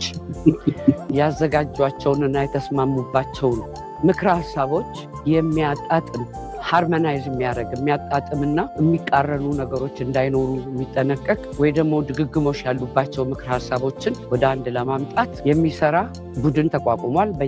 በየ8ቱም ቡድን ተመርጠው ጨርሰው ስራቸውን ዛሬ ከሰዓት በኋላ ይጀምራሉ። እነሱ የሚሰሩት ስራ አጠቃለን ለምናቀርበው ምክር ሀሳቦች አንድ ወጥነት እንዲኖራቸው ለማድረግ የሚሰራ ስራ ነው። ከዚህ ባሻገር አንዳንድ ቅሬታ የሚያቀርቡ ግለሰቦችም ሆኑ ቡድኖች የፖለቲካ ፓርቲዎች ያቀረቡትን ቅሬታዎች እየሰጠን እንሄዳለን ማለት። ከዚህ ባሻገር በአብዛኛው ስራችን 3/4ኛው ስራችን እየተጠናቀቀ ነው። አመሰግናለሁ። መስፍን አርአያ ከአንድ ቀን በፊት በቃ አንችልም የተወሰኑ ነገር አጀንዳዎች ላይ የተስማማነውን እናቀርባለን፣ ሌላው ለትውልድ የሚሻገር ጉዳይ ነው ብሎ ተስፋ ቆርጠው እዛው አጀንዳው ወርውረው ሄደ። መስፍን ሬንጀሩን ሁሉ አስቀምጠው ሄደ። ከዛ ሂድና ከላይ የመጣ ነው እሳቸውን ወይዘሮ ማዛ ፕሮፌሰር መስፍን አርአያ ተስፋ ቆሪጹ ገዲፍኮም ከምዝኸደ ማለት እዩ ሕጂ ከዓ ኣሜሪካ ተራእዩ ቦሌ ኤርፖርት ሊወፅ ብኬንያ ዲ ብሶማል ዲ ኣብዪ ኣሕመድ ይፍቂድሉ ወይ ቤተሰብ ክሪዲ ገለ ግን ሃዲሙ ከም ዝወፀ ክምለስ ከም ዘይክእል ማለት ተስፋ ቆሪፁ ኣብዪ ኣሕመድ ከዓ ነዚኣ ልኢኽዋ ከምዚ ክሰምዕዎ ፀናሕኩም በቃ ሃተውተው ክትብል ፀኒሑ ማለት መስፍን አርአያ ግን ብትክክል ተዛሪቡ የተናገሩት ከላይ ትእዛዙን ከላይ ወስዶ መጥተው አልቋል፣ ጨርሰናል፣ አመሰግናለሁ አሉ። ትንሽ 3 ደቂቃ ነው ነገራችን ላይ መጥቶ ለሚዲያ ወርወር አድርጎ ይሸሹታል። ምንም ሌላ መስፍን መጥቶ አትሊስት 15 ደቂቃ 20 ደቂቃ አውርቶ ነው የሚሄደው። እሳቸው ገና መጥተው 3 ደቂቃ ማትሞላ ነገር ተናግሮ ምንም በቃ ጨርሰናል በቃ ከምዚ ክትከታተሉ ፀናሕኩም ኣብ ቅድማ ኣቢለ ክትከታተሉ ስለ ፀናሕኩ ሕጂ ምስ ምምፃ ናይ ፕሮፌሰር መስፍን ኣርአያ እቲ ኣቐዲሙ ክበሃል ፀኒሐ ከም በዓል ዶክተር ምልኬሳ ተኸታቲለ ስለ ዝነበርኩ ገዲፎ ከም ዝወፀ ክሰማምዑ ይከኣሉን በቲ ኣዲስ ኣበባ ናይ መን እያ ዝብል ኣካታዕ ዘረባ ክረዳዱ ስለ ዘይከኣሉ ፕሮፌሰር ከዓ ሕጉስ ኣይነበረን ከምዚ ክሰርዑ ፀንሖም። ሕብረት ኣፍሪቃ ብሱዳን ዝርከብ ዝቐፀለ ኩናት ምትእትታው ወፃኢ ሃገራት ነፂግሎ ባይቶ ሰላምን ፀጥታን ሕብረት ኣፍሪቃ ኣብ ውሽጣዊ ጉዳያት ሱዳን ናይ ወፃኢ ኢዳታውነት ተመሳሰልቲ ኣካላትን መንግስታት ንምቋም ዝግበር ዘሎ ፈተነ ብምንፃግ እዩ ከምዚ ዓይነት ስጉምታት ንሓድነት ሉዓላዊት ሃገር ከዳኽም ከም ዝኽእል ኣጠንቂቑ ዝርከብ። እዚ መርገፂ ዝተመሓላለፈ ድማ መንጎ ኣቦ መንበር ባይቶ ሉዓላውነት ሱዳን ዓብደልፈታሕ አልቡርሃን ብኣልጀርያዊ ዲፕሎማት መሐመድ ካልድ ዝምራሕ ልኡኽ ባይቶ ሰላምን ፀጥታን ሕብረት ኣፍሪቃ ሃበ ካርቱም ኣብ ዝርከብ ቤተ መንግስቲ ፕሬዝደንት ኣብ ዝተኻየደ ርክብ ምዃኑ ካብ መሰጋገር ሉዓላውነት ባይቶ ዝወፅእ መግለፂ እውን ሓቢሩ ዘሎ ተዘዋዋሪ ኣቦ መንበርቲ ቤት ምኽሪ ካልድ ነቲ ኣኼባ ፍረ ዘለዎ ኸበል እንትገልጹ ዘታብ ሱዳን ምስ ሰላም ጸጥታን ምርግጋዕን ዝተኣሳሰሩ ጉዳያት ዘድሃበ ምዃኑ እውን ዕላዊ ይገብሩ እቲ ቤት ምኽሪ ኣብ ውሽጣዊ ጉዳያት ሱዳን ናይ ወጻኢ ምትእትታው ምኹናን ደጊሙ ብምጥቃስ ግዳማዊ ምትእትታውነት ነቲ ጎንፂ ዝያዳ ነዳዲ እውን ሰንዲሉ ዘሎ ሕብረት ኣውሮፓ በተመሳሳሊ ኣካላት ወይ እውን መንግስታት ንምቋም ዝካየድ ዘሎ ጻዕሪ ብምንጻግ ድማ ደጊሙ ዘረጋግጽ ከምዚ ዓይነት ዝጉምትታት ንሓድነት ሉዓላውነት ሱዳን ኣብ ሓደጋ ከእቱ ከም ዝኽእል እዩ ኣፍሊጡ ኣብ ሱዳን ነባር ሰላም ንምምዝጋብ እቲ እንኮ መንገዲ ብዘተን ብሃገራዊ ዕርቅን ባህጊ ህዝቢ ሱዳን ዘማልአም ኩለመዳዊ ፖለቲካዊ ሰፈራ መብጻሕን እዩ እንትብል ሕብረት ኣውሮፓ ንኩሉ ዝሓቁፍ ፖለቲካዊ መስርሕ እውን ፀዊዑ ዘሎ ብፍላይ ምስተበግሶ ሰላምን ምምላስ መንግስቲ ሱዳን ኣብ ካርቱም ዝተኣሳሰሩ ስጉምትታት ብሓጎስ ብምቕባል ድማ ስጉምቲ ኣሰራርሓ ትካል መንግስታዊ ናብ ንቡር ንምምላስ ንዜጋታት ኣገደስቲ ግልጋሎት ብመሃብዩ ኣገዳስ ኸበል ገለጽዎ መንግስታት ፖለቲካዊ ሓይልታት እትመሰጋገረ መስርሕ ዝያዳ ሓቋፊ ብምግባር ድማ ሕገ መንግስታዊ ስርዓትን ነፃን ፍትሓውን መረፃ ንምክያድ መንገዲ ዝኸፍት ሃገራዊ ምርድዳእ ክሰርሕ እውን ፀዊዑ ዘሎ ብፍላይ ቀዳማይ ሚኒስተር ሱዳን ካሚል ኢድሪስ ንልኡኽ ሕብረት ኣፍሪቃ ብዝሃቦ መግለፂ ብሱዳን ዝምራሕ ዘተ ኣብ ቀረባ እዋን ክጅምር ምዃኑ እውን ኣበሲሩ ሱዳን ኣብ መንጎ ዕጡቓት ሓይልታት ሱዳንን ንኡስ ወታደራዊ ሓይልታት ቁልጡፍ ደገፍ RSF ብዕምቀት ዝተኸፋፈለትሉ ኣብ ዘላ እዋን ድማ መርገጽ ሕብረት ኣፍሪቃ ብዝጎንፂ ተወዳደርቲ ፖለቲካውን ምሕደራውን ማሕበራት ኣብ ዝቀላቀልሉ ዘለዋን ምዃኑ እያ ነቒፋ ዘላ እዚ ከምዚ ኢሉ እንዳሃለወ ድማ እናተጓሃረ ዝኸይድ ዘሎ ወጥርታት እውን ውግእ እውን በብርቱዕ ቀፂሉ ኣሎ ብፍላይ መሰረተ ልምዓታት ኣዕንዩ ኣገደስቲ ግልጋሎትን ኣበላሹ ብሚልዮናት ዝቑፀሩ ሰባት ኣመዛቢሉ ሓደ ካብቶም ኣብ ዓለምና ዝዓበዩ ሰብኣዊ ቅልውላው ፈጢሩ ዘሎ ውግእ ሱዳን እውን ሕብረት ኣፍሪቃ ኣብ ሱዳን ዝርከብ ዝቐፀለ ኩናት ምትእትታው ወፃኢ ሃገራት ድማ ብህፁፅ ደው ክብል እያ ንሓተተት ትርከብ ስርዓት ብልጽግና ንብዝሒ ህዝቢ ኤርትራ ምስ ብዝሒ ህዝቢ ኢትዮጵያ እናወዳደረ ኣብቲ ንባሕርን ኣብ ደገ ባሕርን ዘካይዱ ዘሎ ሕሙምን ሓደገኛን ምንቅስቓስ ከም መቋመሪ ንምጥቃም ዘካይዱ ዘሎ ምንቅስቓሳት ካብ ዓይንና ዝተኸወለ ኣይኮነን ኣብ ሓደ ኣጋጣሚ ዕሸል መራሒ ኢትዮጵያ ኣብይ ኣሕመድ ብዝሒ ህዝቢ ኢትዮጵያ 130 ሚልዮን እዩ ብዝሒ ህዝቢ ኤርትራ 6 ሚልዮን እዩ 130 ሚልዮን ህዝቢ ኤርትራ ወሬሩ እንተሓዛን ንኤርትራ እንተጎበጣን ጽባሕ ንኮ ኣይንሕተትኒና ዓቕሉ ዝፀወቦ ህዝቢ መተንፈሲ ዝሰኣነ ዋና የብሉን ክብል ክዛረብ ተሰሚዑ ነይሩ ሕጂኻ ናይ ስርዓት ብልጽግና ሰብ ስልጣን መርበባት ሓበሬታ መሳርሒታት ፕሮፓጋንዳ ኤርትራ 6 ሚልዮን ብዝሒ ዘለዎ ሃገር ኢትዮጵያ 130 ሚልዮን ብዝሒ ዘለዎ ሃገር እሞኻ ህዝቢ ኢትዮጵያ ካብ ግዜ ናብ ግዜ ብዙሑ እናተራብሐን እናበዝሐን ዝኸይድ ዘሎ ኤርትራ ክልተ ወደባትን ኣፍ ደገ ባሕርን ሒዛ ንኢትዮጵያ ክተዓግታን ደው ክተብላን ፍትሓዊ ስለ ዘይኮነ ማሕበረሰብ ዓለም ነዚ ኩነታት ኣብ ግምት የእትዩ ንኢትዮጵያ ፍትሒ ከምፅኣላ ኣለዎ ዝብል ፅሑፋትን ካልእ ነገራትን ብብዝሒ ክወፅእ ንከታተለን ንዕዘብና ኣለና እቲ ኣዝዩ ዝገርም ነገር ብዝሒ ህዝቢ ኢትዮጵያ መዓልታዊ ክራባሕ እንከሎ ብዝሒ ህዝቢ ኤርትራ ኣብቲ ዘለዎ ከንቅፅዎን ደው ከብልዎን ስለ ዝደልዩ ብዝሒ ህዝቢ ኤርትራ ከምቲ ንሳቶም ዝብልዎ 6 ሚልዮን ዘይኮነስ 5 እጥፊ 30 ሚልዮን እዩ ብዝሒ ህዝቢ ኢትዮጵያ ወግሒ ፀብሐ ዘራባሕ እንተዳ ኮይኑ ብዝሒ ህዝቢ ኤርትራኻ ወግሒ ፀብሐ ዕጥፊ ዕፅፍታፍ ናይ ህዝቢ ኢትዮጵያ ዘራባሕን ዝበዝሕን እዩ እዚ ሕጂ ብዝሒ ህዝቢ እናጠቐስካ ዝግበር ከምዚ ዓይነት ፕሮፓጋንዳ ተቐባልነት ዝበሃል የብሎን ብዝሒ ህዝቢ ኤርትራ ከም ስርዓታት ኢትዮጵያን ዕሸል መራሒ ናይቲ ሃገር ኣብይ ኣሕመድን ዝዛረበሉ 6 ሚልዮን ከም ዘይኮነ 30 ሚልዮን ከም ዝኾነ ክንሕብሮም ንፈቶ ንሳቶም ንብዝሒ ህዝቢ ከም ፕሮፓጋንዳን ፖለቲካዊ መሳርሒታትን ብምጥቃም ኣብዚ ሕጂ እዋን ኣብ ማሕበራዊ መራኸቢታት ዝገብርዎ ዘለዉ ዘመተታት ኤርትራውያን ነዚ ጉዳይ ኣስተብሂልና ክንመክቶምን ከነፍችሎምን ይግባእ 130 ሚልዮን ብዝሒ ህዝቢ ኣለዋ ትበሃል ኢትዮጵያ ክንዶ ህዝቢ ከም ዘይብላ ዝተረጋገፀ ሓቅታት እዩ እቲ ሃገርን መራኸቢታታን ናይ ፕሮፓጋንዳ መሳርሒታታን ነዚ ቁፅርታት ከጋውሕዎን ነዚ ቁፅርታት ክደጋግሞ ስለ ዝኻሉ ማሕበረሰብ ዓለም ከኣምኖም ክኢሉ ይርከብ ኣሎ ስለዚ ንብዝሒ ህዝቢ ኤርትራ ኣብ 6 ሚልዮን አንቂዝካ ዝግበር ፕሮፓጋንዳ ንዓና ንኤርትራውያን ንምሕሳይን ኣብ ሓደጋታት ንምእታውን ዝግበር ዘሎ ምንቅስቃስ ስለ ዝኾነ ብንቕሓት ክንመክቶን ክነፍችሎን ይግባእ ብልጽግናን መሻርክትን ብጸሊማይ ሓድሽ ውግእ ከም ዝጀመሩ ተሓቢሮም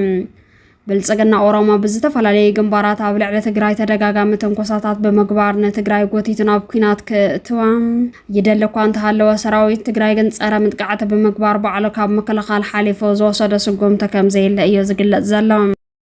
ነባር ኣመራርሓ ሕወሓት ኣረጋዊ በርሀ መራሕቲ ሕወሓት ብቕልጡፍ ኢዶም ክህቡ ኣለዎም ክብል ብመንግስታዊ ሚድያ ብልጽግና ገሊጹ ኣላ ኣብ ጉዳይ ጎንፂ ሕወሓትን ብልጽግናን ተንተንቲ ዝሃበዎ ሓሳብ ከም ዝሕብሮ ጎንፂ ሕወሓትን ብልጽግናን ጉዳይ ምዕራብ ትግራይ ከም ዘይኮነን ካብኡ ዝዓበየ ከም ዝኾነን ገሊጾም ኣለዎም بمسارات حساب اتوم تنتنتي بالسجنان مرحت حوحات في حزب تجراي كم زدلية جيرو كجزء كم زدلين قداي معراب تجراي مرحت حوحات بتحت أوضة صرنا موعل كم شفان زد كمال زل كارد كم زخنا حبيرام سلزد ما بالسجنان معراب تجراي نتجراي خملس زي دليل لما خنيات بدحريت كالي حبو أجندة سلزل وأي قبلون جلس أنت خانم بالسجنان يمود أطعلى مود ما مرحت حوحات أسير كان حوحات زبل شوم كتأفق جير كان حزب تجراي رئيس كم جزء كم زخنا يزقل الزلام أتبس اللي مويز تجمع حد شوق أول ساعات دحرة مسنحت أو كم زبالة زقل صف الفلات ناصراوي تجراي ونزت لمدى مكلا خالب مقبارة متقعد خفشل كم زقبرتها فليت علام أب معراب تجراي دوبات السودان نابستفل عليه أوانات نحت إرساعة زن حوق ويد ما نيتخسل ووت زكايدون تخانم كساب حججن مقررابن من قسقاسات سراويت برع إلا وزخنا وق كم زي تجمع كابت جنبار زترخب حبريت يرد إذا كم زي لأن حلوا بجنرال البرهان زمرح سراوي السودان دوران وقع كم زود غافليت وعلام بجنرال البرهان زمرح سراوي السودان أب السودان زت أمام من سلامي في الأرسل زلوا بسد زلوا حزبون أب هاجرون مربت النخم الله زي سوا عند خوان أبو زحات جزءات جماعة وتقان كم زلوا دات أبص بيركب يوخون برح جوان أتي بإثيوبيا تحازي لكم ركن حد وسن تجزاتات انتقاضات إيراز ركب سراويت حمدان رجالو بفلاي بدو إثيوبيا حيليت أنا آخر كم زل يزقل زلام سلازد ما بعمات الجنرال حمدان رجالو زمر حيلي عم مبزحت وجزاتات السودان ناتس عريبتن تهلوان جزات بلونايلوان تسعير ملء بملءنا بإثيوبيا هادي منتنا برانكم حجي عب إثيوبيا تتأنا خيرا بمئتها بسراويت بالسجنان درونات بالسجنان نات حجزكم ركن حد وسن تجزعات السودان نات قطعات أرام حلاوم حجوين قداي السودان كم زي تود أن تنتنا جلس يركبون حبراو سنكي سراوي تجراين إيرتران كم استدلالات حبير اللهم كاب تجرايد وزلوا حبريتات كم زم ملاختوا يساس كلتيو سراويتنا بحدة أمور إذن حوس وزل على من قصاص كم تجمرن لا تجلس أيام زياب تجراي كم زم مسرز نجرل زلت أمور سراويت كع كاب إيرتران تجراين مخمز توسعات أيو زجل زلام كم زفلات بمسرز سمع صمدو حالتات مكل حال تجراين أب إيرترا سراويتن رخكب كجبرن حبر مدرخ كدالون كجبر مسن حزفلات كوينو حزر ما حبراو إذ كمسرتي تجمير زلام لومي بزي كاز توس سنو سرحتينات منجست زنبرو عبالات سراوي تجراي بمسنيتا تلقى كم زيله كاب تجراي زلو زينا يتملكيتو زلام توسخون عبال سراوي إيرترا زنبروون كاب إيرترا داقمنا بسراوي كملسو تنجر ومالو لو ميسترخب حبريت ما سراوي تجراين إيرتران حبارت أنكراز بحال إزا بتجراين إيرتران مسريتهم وحسنا تجراين كالوت حيلتاتن كخبروا بسم معمبس حميو زقل زلام بز مسرتون إساس بزو مسرت كاب إيرترا ونخلتيو سراوي تزدل سنكر لوجستيكسن مدلاو كم تجمريو تحبريت اليوم ولا علامات ترمل تخلتيو سراويت كعب بلصقنا الموقع كم زخونه بقلص من قصاص تجمر خوينو ازي مهنات متنخارن كلتيو سراويت دما بزل على حلافنتنا عزز سراويت تجراي كم استوهبيو ازقل زلام لدت أيام التكراريت نكبر بريزنت سياسة فورتي زلفا البريزنت سياسة فورتي سميعكم نيركم دتكونوا إذا إثيوبيا مريعة زلنا قالت بالزلة تسفا بوليس كحجي أبي أحمد حنتي إثيوبيا تي بهراو جل زل نجارات العين كان يرجعوا إذا كراريت زيا نايكون بريزنت سياسة فورتي نفس يرمل زينا وسميعين يردتهم إذا إثيوبيا زيا مريعة زلنا نسخاتكم دبي مسكونكم نحن سنغافورة مسكوننا ما نعاقاتكم أيكمكم نعنا كمان لكن لذي لدته إسكان اسماعيل كايز ودنا لا يصدق مجنتل كل المهون يعني من يمكن مهونيته أقل اللي فصل بدرجة وياي إنه يبتعون يا جر عند النت واستنا قوي من هنا قبل سلمان يتقرأ كل المجنتل كفلقة مجنتل كوي كمان قسم أشياء يعني عند كل اللي كنا نسمع ولا تي بوليتيكا هي السلالة خوج كذي بحالا بيتي بيرتجع تجمعات هونيتها عند واشنا في ليلة وتشنا في هونو أجر سلام مجنتل أني حسب التمثالية اللي تقولكوا يسرع لوط اللي متى يمواقر لوط اللي متى سويت بسويت اللي تقبل لإثيوبيا تنتهي اللي ميلان سلا راسه بيجا إثيوبيا ميبال لو على ياقر يلا بقى ببهير يتدرج عقر በብሔር የተደራጀ የፖለቲካ ድርጅት መቼውንም ጊዜ ቢሆን ዲሞክራቲክ ሊሆን በብሔር ተደራጅቶ በብሔር ሰው አዋጥቶ ፌዴራል መንግስት የሚመሰርት የፖለቲካ ስርዓት መቼውንም ቢሆን ፈንክሽናል ሊሆን አይችልም። ትልቁ ችግር ይሄ ነው። በቀደም ከልባቸው ይሁን አይሁን አላውቅም፣ ጠቅላይ ሚኒስትሩ መፍትሄው የኢትዮጵያን የፌዴራል አደረጃጀት ከብሔር ማንነት ማላቀቅ ከልባቸው ነው አይደለም አላውቅም። ከዛ ልደቱ እዚ ትብሎ ዘለካ ፕረዚደንት ኢሳያስ አፈወርቂ ሕጂ አብይ ኣሕመድ ዓቕሉ ምፀበቦ ወይ ከዓ እቲ ኩነታት ክኸውን ከም ዘይረኣዮ ክኸደሉ ስለዘይከኣለ ከምኡ ተበለ ክኸውን ዲ ኣይክኸውን ዲ ኣብ ጥፎ ኣይትዛረብኩ ኦልሬዲ ዋላ ተፈተነውን ክኾነሉ ይክእል እዩ። እቶም ደንበዕነ ብሕልፊ ከዓ ኤርትራውያን ሓንቲ ነገር ክትመሃርዋ ዘለኩም ኣውራጃ ዶ ብሄር ዶ ሃይማኖት ዶ ገለ ትብሉ ሃገር ክገብር ስለዘይክእል ዲሞክራሲ እውን ከምፅእ ስለዘይክእል እዚ ከምዚ ዓይነታት ሓሳስባ ዘለኩም ኤርትራውያን ኮይንኩም ሓንሳብ ብሄር ትብሉ ሓንሳብ ኣውራጃ ትብሉ ሓንሳብ ሃይማኖት ትብሉ ንስኻትኩም ካንሰር ናይ ሓንቲ ሃገር ምዃንኩም ትፈጡ ካንሰር ንሕና ከም ኤርትራውያን ሃገራውነት ኢና ንኣምን ኣብ ኢትዮጵያ ግን ብሄራዊ ኣካይዳ ወይ ከዓ ፌዴራሊዝም ትኽተሉ ስለዝፀንሑ ሕጂ በቃ ወዲቕና እዩ ዝብለለ ምስለ ታቀቀ ችግር ሌሎች መስፈርቶችን ሌሎች ጉዳዮችን ግምት ውስጥ እስካስገባ ድረስ ችግር ይያል። አሁን በብሔር ፖለቲካ አቀንቃኞች እንዲከበሩ የሚፈለጉ መብቶች ሁሉ ብሔር ተኮር ባልሆነ የፌዴራል አደረጃጀትም ሊከበሩ የሚችሉ ናቸው። ቋንቋ መናገር፣ መማር፣ መዳኘት፣ ራስን በራስ በአካባቢ ማስተዳደር፣ ባህልን ማዳበር አይደለም ቀርቶ የፌዴራል አደረጃጀት ባለው አገርና በአህዳዊ መንግስትም ይከበራል። ተሰደን የምንኖርባቸው አብዛኛዎቹ ሀገሮች አህዳዊ ነው። ከአንዳንዶች የቡድን መብት በደንብ ተከብሯል። አንዳንዶቻችን እየኖርንበትም በደንብ አድርገን ያን ነገር አጣጥመን አይተን አዲስ ፋሽን መጥቷል። ዴሞክራቲክ ብሔርተኝነት የሚባል አይም ሶሪ ቱ ሳይ ዴሞክራቲክ የሚባል ብሔርተኝነት እያለ ብሔርተኝነት ነው ለእኔ ብቻ የሚል ነው። ለመቻቻል በር የሚከፍት ብሔራዊ ውዳቤ እንድሕር ዳ ኮይኑ ሃገራዊ ውዳቤ ይኮን ብሔር ማለት ዓማፅ ማለት ንነፍሰይ ጥራሕ እዩ ንሕና ንበዝሕ ንሕና ኮፍዕ ኩሉ ግዜ ከዓ ንታናቱ ተዘይኮይኑ ሃገራውነት ዝበሃል ነገር እዩ። ብሔር ዝበሃል ፖለቲካ ምስራሕ ማለት ባዕልኻ ነቲ ሃገር ሓዊ ጌርካ ቃልቃል ምባል ማለት ዘምርሕ ዘሎ ብከምዚ ጌርካ ነቲ ኢትዮጵያ ዘሎ ኩነታት ክትሰርዖ እንትከኣል ኣይኮነን። ኣጋጣሚ ከይዳ እታ ጉዳይ ናይ ህወደ ጉዳይ ጥራይ ኣይኮነን። ናይ ፌደራል ዴሞክራሲያዊት ኢትዮጵያ ትበሃል ቅዋም ምንዳፍ መፅኡ ኣጋጣሚ ቀፃሊ ምምኽኻር ስለ ዝነበረና ምስ መለስ ብዛዕባ እዚ ጉዳይ እዚ ኣብቲ ናይ 92 ዝነበረ ኮንፈረንስ እውን ድሕሪኡ ቀፃሊ ንዛረበሉ መወዳእታት 94 ቅድሚ ናይ 95 ብምስራት ናይቲ ፌደራል ዴሞክራቲክ ሪፐብሊክ ዝበሃል ምምፅኡ ቅዋም መፅኡ ምስ ዝነበረና መንፈስ ናይ ምምኽኻር ኣጋጣሚ ኣንደበት እውን ነይሩ ሽዕናይ ኣብዚ ስመራ መፅኡ መለስ ንዛረበሉ እቲ ጉዳይ ወረቐት ኣለኒ ከተንብቦ ምእንቲ ናይ መጀመርያ ንድፊ እዩ ካልእ ሰብ ኣይረኣዮም ርእይቶኻ ክትበሉ ለኒ ንድፊ ናይ ቅዋም ምስ ረኣኽዎ ግዜያ ክተድልየና ሓደ መዓልቲ ክልተ መዓልቲ ወስኸኒ መቐሰይና ንዛረበሉ ኣነ እውን ዘስመርኩሉ ርእስታት ኣልዒልና ንዛረበሉ ምእንቲ ተባሂሉ ተራኺብና መወዳእታ ብምሉእ እቲ ትሕዝቶ ብጀካ ናይ ዓንቀጽ 39 ርእሰ ውሳኔ ክሳብ ምንጻል ድብል ጥራይ ዘይኮነ ተሓፈሻዊ ቀዋሙ ዕቃቤታት ዘበጋግዝ ተዘይኮይኑ እዚ ንዚ ርእይቶ ሂብካ ክትከደሉ ትኽእል ነገር ኢልካ ዛረብ ኣይትኽእልን። በይና ኢና ካልእ ባህሪ እውን ብኸምኡ ንመኻኸር ስለ ዝነበርና እዚ ንድፊ ቅዋም እዚ እትረፍ ንህዝቢ ኢትዮጵያ ንዝኾነ ካልእ ህዝቢ ዝኸውን ኣይኮነን። ሃገራት ኣብ ኣፍሪቃ ካብ መግዛእቱ ወፅአን ሃገራት ናይ ምህናፅ ኔሽን ቢልዲንግ እዩ እቲ ዋና ዕላማ ካብ ተጋዛዝዐ ተባታተነ ነንበይኑ ባህርያት ዝነበሮ ሓደ ላዕሊ ሓደ ታሕቲ ሓደ ተዋሰነ ሓደ ካብ ኩኡ እናወፃኻ ናብ ቅድሚት ዝጠመተ ኣካይዳ ክኸውን ዘለዎ ከምዚ ጌርካ ኢትዮጵያ ሽግራት ክፍትሑ ይኮኑ መመሊሱ ናብ ምትፍናን ዘምርሕ ናብ ፖላራይዜሽን ዘምርሕ ሰነድ እዩ ንህዝቢ ኢትዮጵያ ዝበቅዕ እውን ኣይኮነን። ከምኡ ከምትብል ፈልጥ ነይረ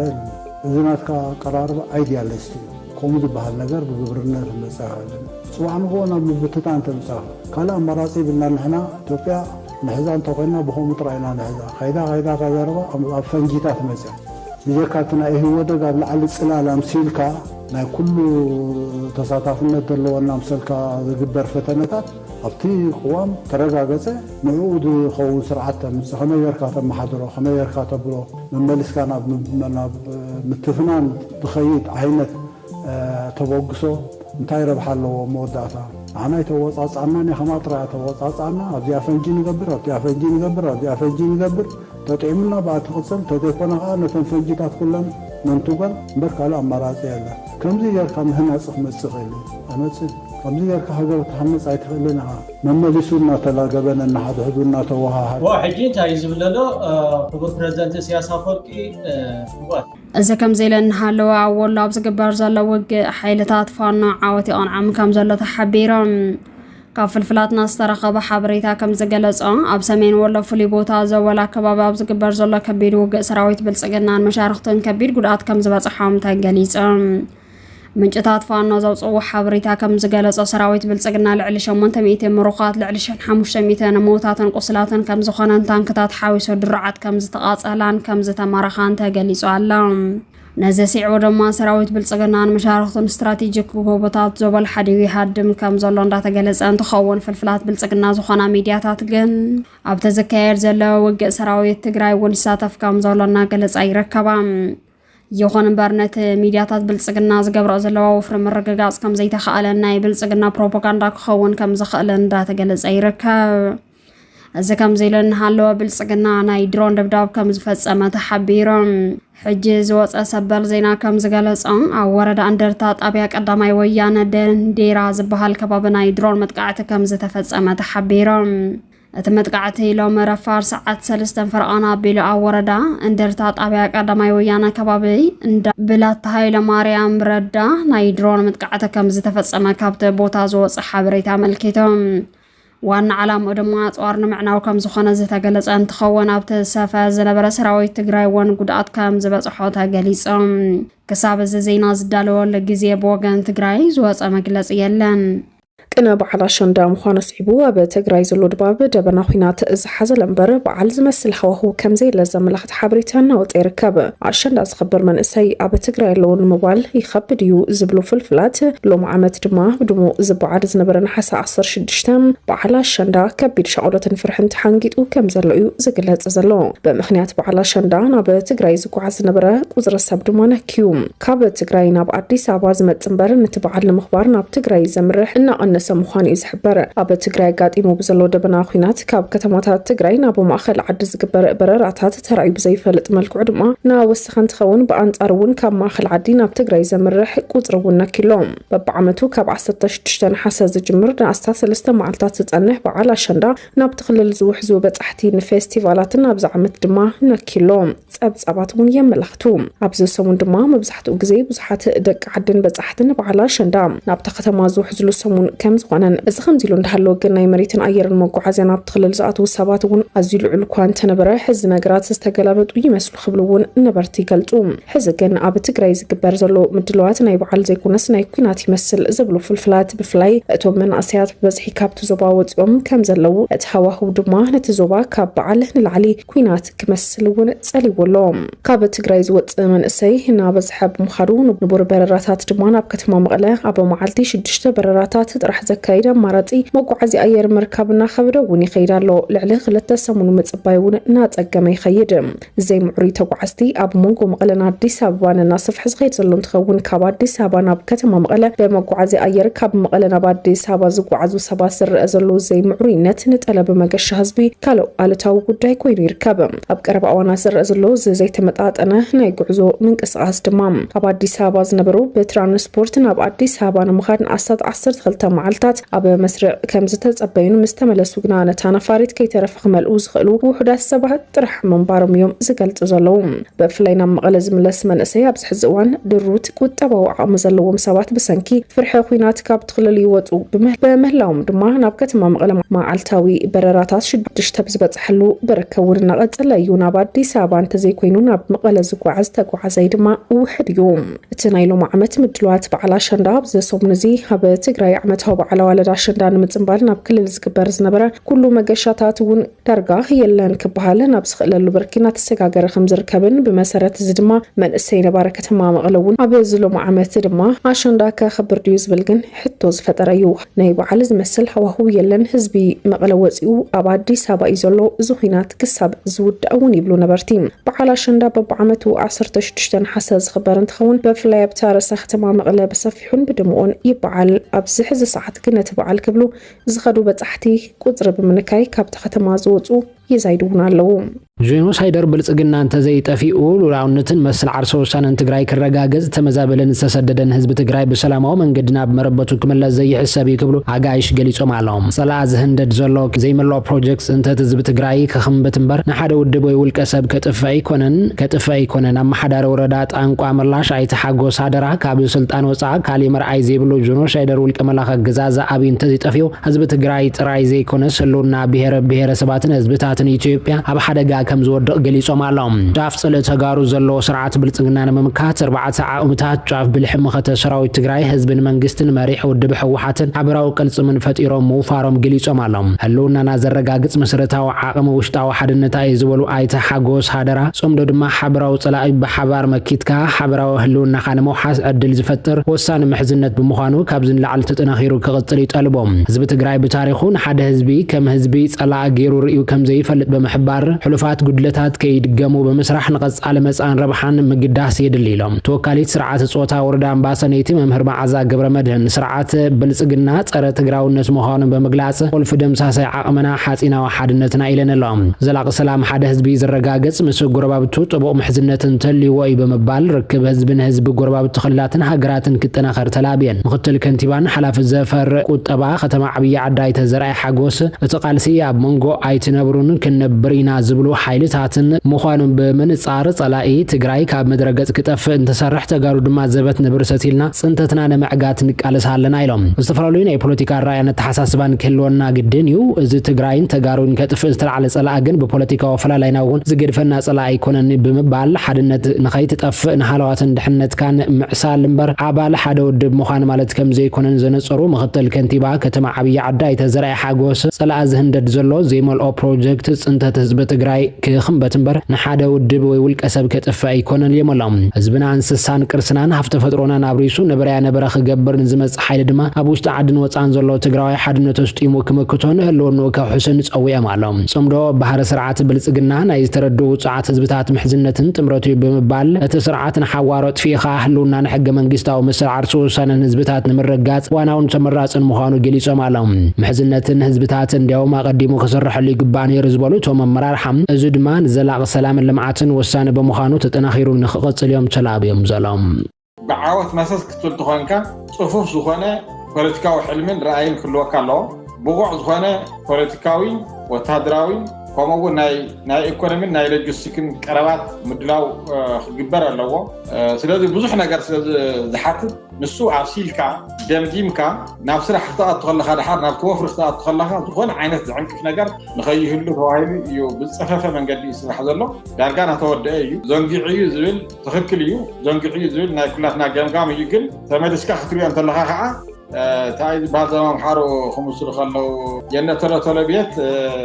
ግዛዕ ዝልዎ ነገር ኣሎ ሰንበለጥ ገለመለ ዝልዎ ነገር ኣሎ ከምኡ ነገር ንኸይኸውን ቀሲልካ ብደንቢ ርግዕ ኢልካ መኺርካ ዘብቲኻ መን እንታይ ይሰርሕ ዝብል ነገር ዝርዝር ጉዳያት ርኢኻ ምእታው ተመራፂ ስለ ዝኾነ ንሱ ዝስራሕ ዘላ የኽለካ ዝደሊ ስለዚ ዘንጊዑ ዝብልስ የኽለካ ድብል ካልእ መዘናግዒ ዝመስል ዝታት ንምድንጓይ ሽምግልና ዝበሃል ታሕታት ዝኸይድ ነገራት ከም ዘሎ ይፍለጥ እዩ በዓል ፈረንሳ ዝቐረባ ኸማን ኣብትን ሸሽወሽ ዝብሉ ካብቶም ኣብይ ኣሕመድ በሸብሸም ዝብሉ ዓድታት ሓደ ፈረንሳ እዩ ዝታት ኣሎ ካልኦት ሃገራት እውን ኣለዋ ነዝታት ኣብ ምድንጓይ ከም ዝግበሩ እንዳበልካ ውሽጣዊ ክስታያት ዝሻተል ብለወስ ታሕቲ ዝኸይድ ከምኡ ዓይነት ነገራት እውን ኣሎ ባህል ነዚ ኣደናውጊኻስ ካልእ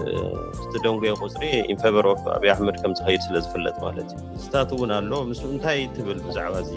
ንሱ ንሓንሳብን ንሓዋር ንዝተዓፅኦ እዩ እሱ ብዓብዪ ጓዊንቸር ተዓፅ እዩ ድሕሪ ሕዚ ድርድር ዝበሃል እንድሕር ኣብቲ ናይ መንግስቲ ትግራይ ዝመርሖ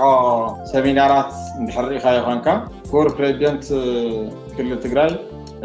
ዶክተር ደብረጽዮን ገብረሚካኤል ኣብቲ መድረኽ ዝተዛረቦ ተጋዳሊት ፈትለወርቅ ገብረእግዚአብሔር እውን ኣብ ዓዲግራት ዝበለቶ ካልኦት ማእከላይ ኮሚቴን ስራሕ ፈፀምቲ ናይ ሕወሓትን ኣብ ዝተፈላለየ መድረኻት ተረኺቦም ብሓደ ድምፂ ብሓደ ቶን ስርዓት ብልፅግና ቀቢርካ እዩ ህላወ ናይ ህዝቢ ትግራይ ክረጋገጥ ዝኽእል ሕቶ ናይ ህዝቢ ትግራይ ክምለስ ዝኽእል ኣብ መቃብር ብልፅግና እዩ ዝብል ብሓደ ድምፂ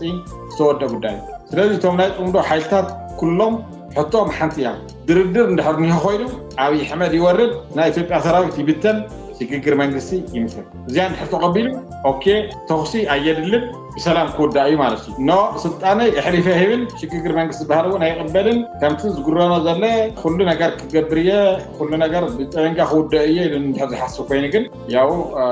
بوفري لطوري لذي حبرة أوروبا مثلا حبرة أمريكا مثلا أمريكا مثلا قال مولتنا عبزوا إذا كسبنا دليا نعرف هجرات ولن دحر هذه دريدر زبان جزء حلفه أو كم ودوا حوحاتن كم منك ستجرين عبدي خلطنا عالتي وهو قال إن حوحات عايشة مكالة أصغرهم دريدر زبان يلن مسبل تجنا لذي دريدر نوالو سو وينبر كأتو تعرض الله ونايب تجنا ترى آختن بهرا وحدتن ترمتن لنا زفرقنا يوم صار هذي زفانو حيلات يوم كم تعرض الله دحر هذه دريدر زبان يلن معرف تقرأي من السنة تفانا عالتي مولسو رجعت لنا بقيت لقنا قلنا من زبان يلن أوقعي دحر هذه لذي حانتن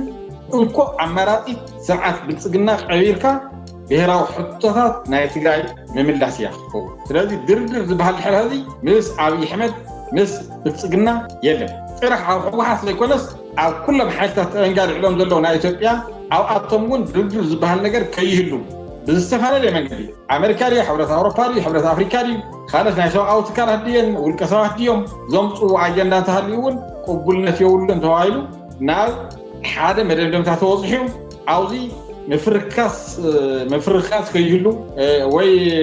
زلق ملق مال خيهلو توهايلو بدن بتدميرو تقنسو تودي الحجر قداي عاوزي بسرعه فلا يلن كلهم بركز والحيتات تواقعتي حيتات يهلوهم اي يهلوهم ببوليتيكا ولا استثمرون عفت تمرات اتيوم عفتنا شكر من استخصاصات زول حيتات ومنهم حرد متئمان بطيهم ابي احمد محاورون بتقنا بهال جونوسايدر منغستي بارتي سراويت أغلى خاوي إثيوبيا إلا لو وزول أو حرمس مرد لا تستوحل تلازم أركيه كان ماله بهال ناي أمريكا ناي فرنسا ناي عطن راحة كمال عيلن استرجو تمجو تقبلنا سو ነቲ ከጥፈና ዝጓያ ዘሎ ጸላኣና ጥፊና ሓለዋትን ድሕነትን ህዝብና ረጋጊጽና መሬትናን መመላስ ድልዋሲና ክብሉ ኣባላት ሰራዊት ኣርማ 11 ገሊጾም ጸላኢና ደምሲስና ሓለዋትን ድሕነትን ህዝብና ከነረጋግጽ መሬትና ክንመልስን ድልዋቲና ክብሉ ኣባላት ሰራዊት ትግራይም ገሊጾም ዘሎም ጆኖሳይደር ወልቀ መላኺ ኣብይ ኣሕመድ ህዝቢ ትግራይ ከጥፈ ከም ዘይድቅስ ብግልጽ ይነግረና ኣሎ ዝበሉ ኣባላት ሰራዊት ትግራይ ኣርማ 11 እትንኮ ማጽና ነዚ ስርዓትን ሓዋሩ ምግርሳስ ኢሎም ኣሎም እዚ ስርዓት ሰራዊትናን መፍራስ ዘይፈሓሶ ሽርሕ የለን ድማ ብዙሓት ሓሶታትን ምድነጋራትን ይውዛዓሎ ዝበሉቶም ሪቶም ዘሃቡ ኣባላት ሰራዊት ትግራይ ንሕና ይኹን ብጾትና ብበለካለኽ ኣካዘይን ድናገርን ሰብጽሉ ዓላማን መትከልኒና ክብሉ ሓቢሮም ኣሎም ናይ ማትና ኣይሓተትናን ናትና ድማ ይንህብን መሰልና ይከበር መሬትና ይረጋገጸና ተመዛበልትና ይመለሱ ብሓፈሻ አይንጭቆነን አይንግዛን አይንጸንትኒና ንብል ዘለና ዝበሉቶም ኣባላት ሰራዊት ትግራይ ጆኖሳይደር ወልቀ መላኻ ገዛዛ ኣብይ ገና ከጥፈኩም የሉ ተበጊሱ ስለዘሎ ንሕና ድማ አይንጠፈን ክብሉ ኣረድዮም ኣሎም ጸላእና ደምሲስና حلوات دحنة نزبنا كنا الرجاجز مريتنا نخن ملسن دلواتنا زبلوتهم أبلا سراويت زبنا وننتخنا سراويتنا بزت أمام من بركو أمنا كم زلون هزبوا علامات حنقيتو تعرفوا عمامات كم زعود كرد على كبلا جنزبام زين معواز العالم مدمساسن دجون الجنبارن كتنا آخر كم زلهم مع رديوم على كبل كفلي سنة دا أرمي عسرت حدا بزل أخو حبري تايت ملكيتو زلام زتين درجتوش بقارا عند جنبار مصرتنا يزي جنبار أسفل لاجنت بوانانت ثلاثين لمت ألنا ما مجمع أسرع طلعت بقارة هون ما ودك على لبن يودك على طلعت نو ونقول هون تبابرن يا قارة طلعت سكون درس بقارة تبابرن يلن أكم والتدراوي هون دبلوماسيا هون ليلوش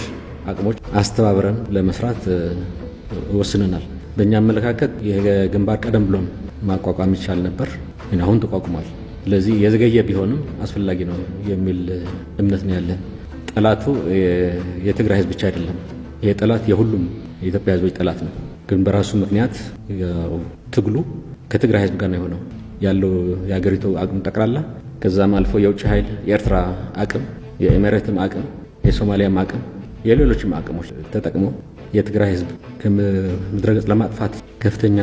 ወረራ ጥፋት የፈጸመ ወገን ነው። ምንጩም የሁሉም ትግል ምንጭ የስርዓት የመቀየር ነው። የትግራይ የሚባል ስርዓት የለንም። የፌዴራል መንግስት የህብረ ብሔር መንግስት